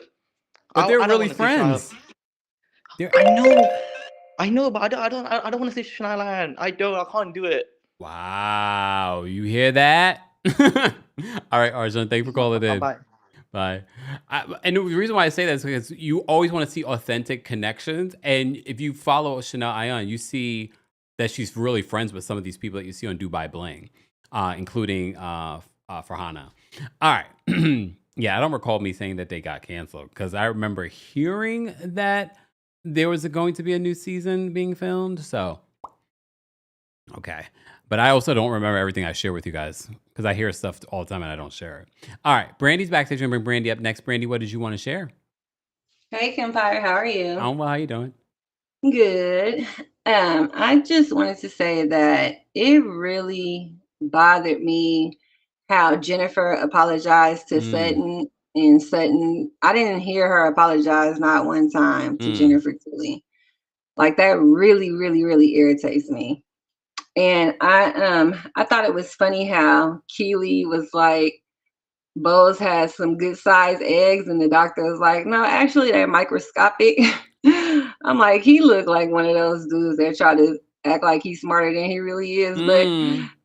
But really, I hate how, like, I feel for women who have to go through so much to try to get pregnant when the world is like so messed up. Cause I probably know like 10 women that can get pregnant by they dudes just looking at them the wrong way, you know, and they don't have the means or the mentality to be a mother, but they can get pregnant at the drop of a dime. Like, I think that's just so messed up. But I have one question for you real quick though. Do you cry often? No. Kempire, do you cry often? Like Sutton and Amanda. You try to give me Amanda? That's not what she said. She said to Sutton, she's like, are you a crier? Right. Do you cry often? I'm like, oh. Either way, she's annoying as hell, but thanks, Brandy. Take care. All righty, bye. I forgot it's Friday, y'all. What y'all doing on this Friday? Well, you know there's a snowstorm coming it's coming across America, but it's coming to New York next. Jasmine, what did you want to share about any of the topics that we covered this afternoon? Hey, Kempire, happy Friday. You too. I just wanted to come on here and tell you that you triggered me. You put that lady up there, that Steph lady with the deeds. Yeah. I was triggered from her because the way she was just very disrespectful and downright racist to Black female contestants from this past season of Love Island. Oh. And she had the nerve to talk about Reza. Oh, Kempire was over here. My blood was boiling. But then I said, this is why I watch Kempire, because he might do pop culture, but he's not trying to tear people down and trash them. So I just wanted to give you your flowers because you are nothing like that lady. Like nothing like her. That can tell you how much I do not pay attention to other people and what's going on. I don't. And I really don't get caught up in a lot of stuff. Like I really just watch you and maybe a few other people for social, commentary on pop culture and stuff. But because Love Island was so big last season, she kept popping up on my timeline. And then there was other things going on. She straight up lied on Jessie Woo. Jessie Woo, I could take or leave, but I don't. When somebody lies on somebody, I don't look at them the same. She straight up lied on her. So She's just just a straight racist. I got no respect for her. I blocked her a long time ago. Ooh. So when I saw her again today, I was like, oh my God. Sorry. Oh, damn. Jasmine, I'm sorry. I didn't know. It wasn't intentional. No, you didn't know. But yes, But I good to appreciate know everything now. you do. Lord. I know now, yes. And like I said, I appreciate everything you do because you definitely keep my nervous system regulated. I don't never have to worry about hearing you tear anybody down, especially a Black woman. So thank No, you, Lord. Kempire. I didn't Have a know. great weekend. Thanks, Jasmine. Take All care. right, bye. Bye. Didn't know. All right. De La Shay's backstage. De La Shay, what did you want to share about any of the topics that we talked about today? Hi, Cam. Are you hungry? Because the way Ron ate those girls up at the table has me ravished. Yes. Okay.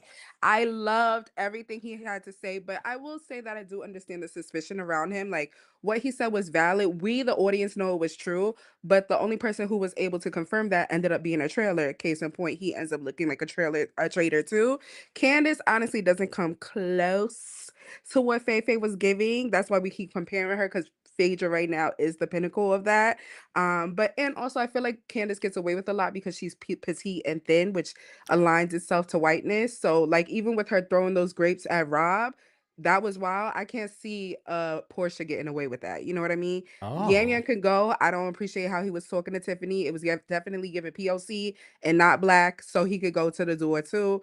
And shout out to Stacey, our reclamation of heritage Nigerian queen. I think that she should have complimented, she should have completed her look with her natural coils out. I think that really would have helped her stake her claim to the Nigerianness that she claims. And on that note, have a great weekend and stay warm this holiday blizzard season. Goodbye. Bye. Bye, Taylor. OMG, y'all actually, is there a full moon? Is something happening? Is there an eclipse coming? Isn't there on the 25th? Lord, because y'all are feisty in the comments and the super chats today. Guys, we're almost at 1,000 likes. If you're just joining us, don't forget you can hear our live recaps and special episodes on the Kempire podcast. And don't forget to give us a 5-star review on Apple Podcasts and on Spotify. And don't forget, we will be spilling all the tea come March 13th at the Green Room 42 here in New York City. It's the one night only, the one show I'm doing this year. I will not be coming to any other cities. Get your tickets today or get your live stream tickets. The only show where we live stream, where the tea will be spilled. Get your tickets today. More ticket information will be available in the description. Shout out to our King's Guards. Be sure to say thank you to them in the chat. Let me get to these. Our last caller, Emily. Emily, what did you want to share about any of the topics that we talked about? Hi. Okay, I hope you guys can hear me. Yes. Perfect. I just wanted to call in to talk about Traitors because I've loved this show now for all of these seasons. But I already sent a chat about this. I cannot stand Colton. I'm sorry. People who have passed that, like how he does, should not be given platforms like this. The fact that he has a Netflix show about coming out, which is great. Like, I'm glad that he, got to finally live his real life. But I'm sorry, with what he did to his past Bachelor winner is unacceptable. People should not have platforms after doing that. And I know you mentioned Michael too saying messed up things. Exactly. He shouldn't have a platform either. I'm sorry. I'm just tired of Peacock, NBC, all these places letting terrible people be on their shows. Well, you notice That's it for me. You notice the certain people that continuously get platform and what they look like. Oh, of course. That's the whole thing. Because if Colton had a different complexion, there's no way he would be getting these opportunities. So I agree 1,000,000%. Stay safe, stay warm. The snowstorm is going to hit me too. So hopefully we will be okay. We will be. We will be. We will be. Thank you, Emily. Bye-bye. Bye. Oh, all right, y'all. On that note, I'm hot in this cloak. Did you guys also notice, for those that are watching on YouTube, I put the little smoky background behind me. I got the castle. Yeah, it's the actual castle from Traitors, okay? And Claudia from the UK one is the one in the middle here. I love Claudia. Claudia is very different than Alan Cummings as a host. I have not recapped. I did briefly talk about, I think last week or the previous week, a little bit about Celebrity Traitors UK. So good. It's available on Peacock. I literally started rewatching season 3 of The Traitors, the UK, and I completely forgot. I was like, oh wait, I watched this one, but I'm now in it because like I don't remember who won. So don't tell me. I was like, I don't remember. I remember how it kind of plays out, but I'm like, I don't remember who won. So I'm like, I'm rewatching it. But anyway, guys. Thank you to everyone that called in. Thank you to everyone that sent in a super chat. We're almost at 1,000 likes. Thank you to the 5 people that disliked. That means you were watching. Thanks for that. Those of you that aren't subscribers, become subscribers. If you're a subscriber, thank you. If you're a member, thank you. King's Guards, thank you. Thank you to everyone that has purchased something from our merch store. Thank you to everyone that supports our sponsors. I'm so excited about the new sponsors that will be coming this month to the channel. So support any way that you guys can. We appreciate it. All right. Maloney said, I just ordered my cloak. Yes. Come on, cloak. All right. I hope you guys have a great rest of your Friday. I'm going to go rest my voice. I've been talking for, let me see, 3 hours. You guys held me here for 3 hours? No, not that. I've been here for 3 hours. Lord have mercy. Well, this is going to be a long, juicy podcast for those that listen to the podcast. While you're there, don't forget to give us a 5-star review. I will see you all in the next one. We talked about a bunch of stuff. I will add the timestamps later on. If you're looking for the Real Housewives of Potomac reunion looks, just fast forward, replay crew. Okay, fast forward. I will add the timestamps later. Okay? All right, y'all. I will see you all in the next one. Thank you so much for over 1,000 likes. Thank you to all the 1,300 of you that are still here. Hope you guys have a great rest of your Friday. Stay safe, stay warm, and stay out of trouble. Bye, y'all. Here we go now.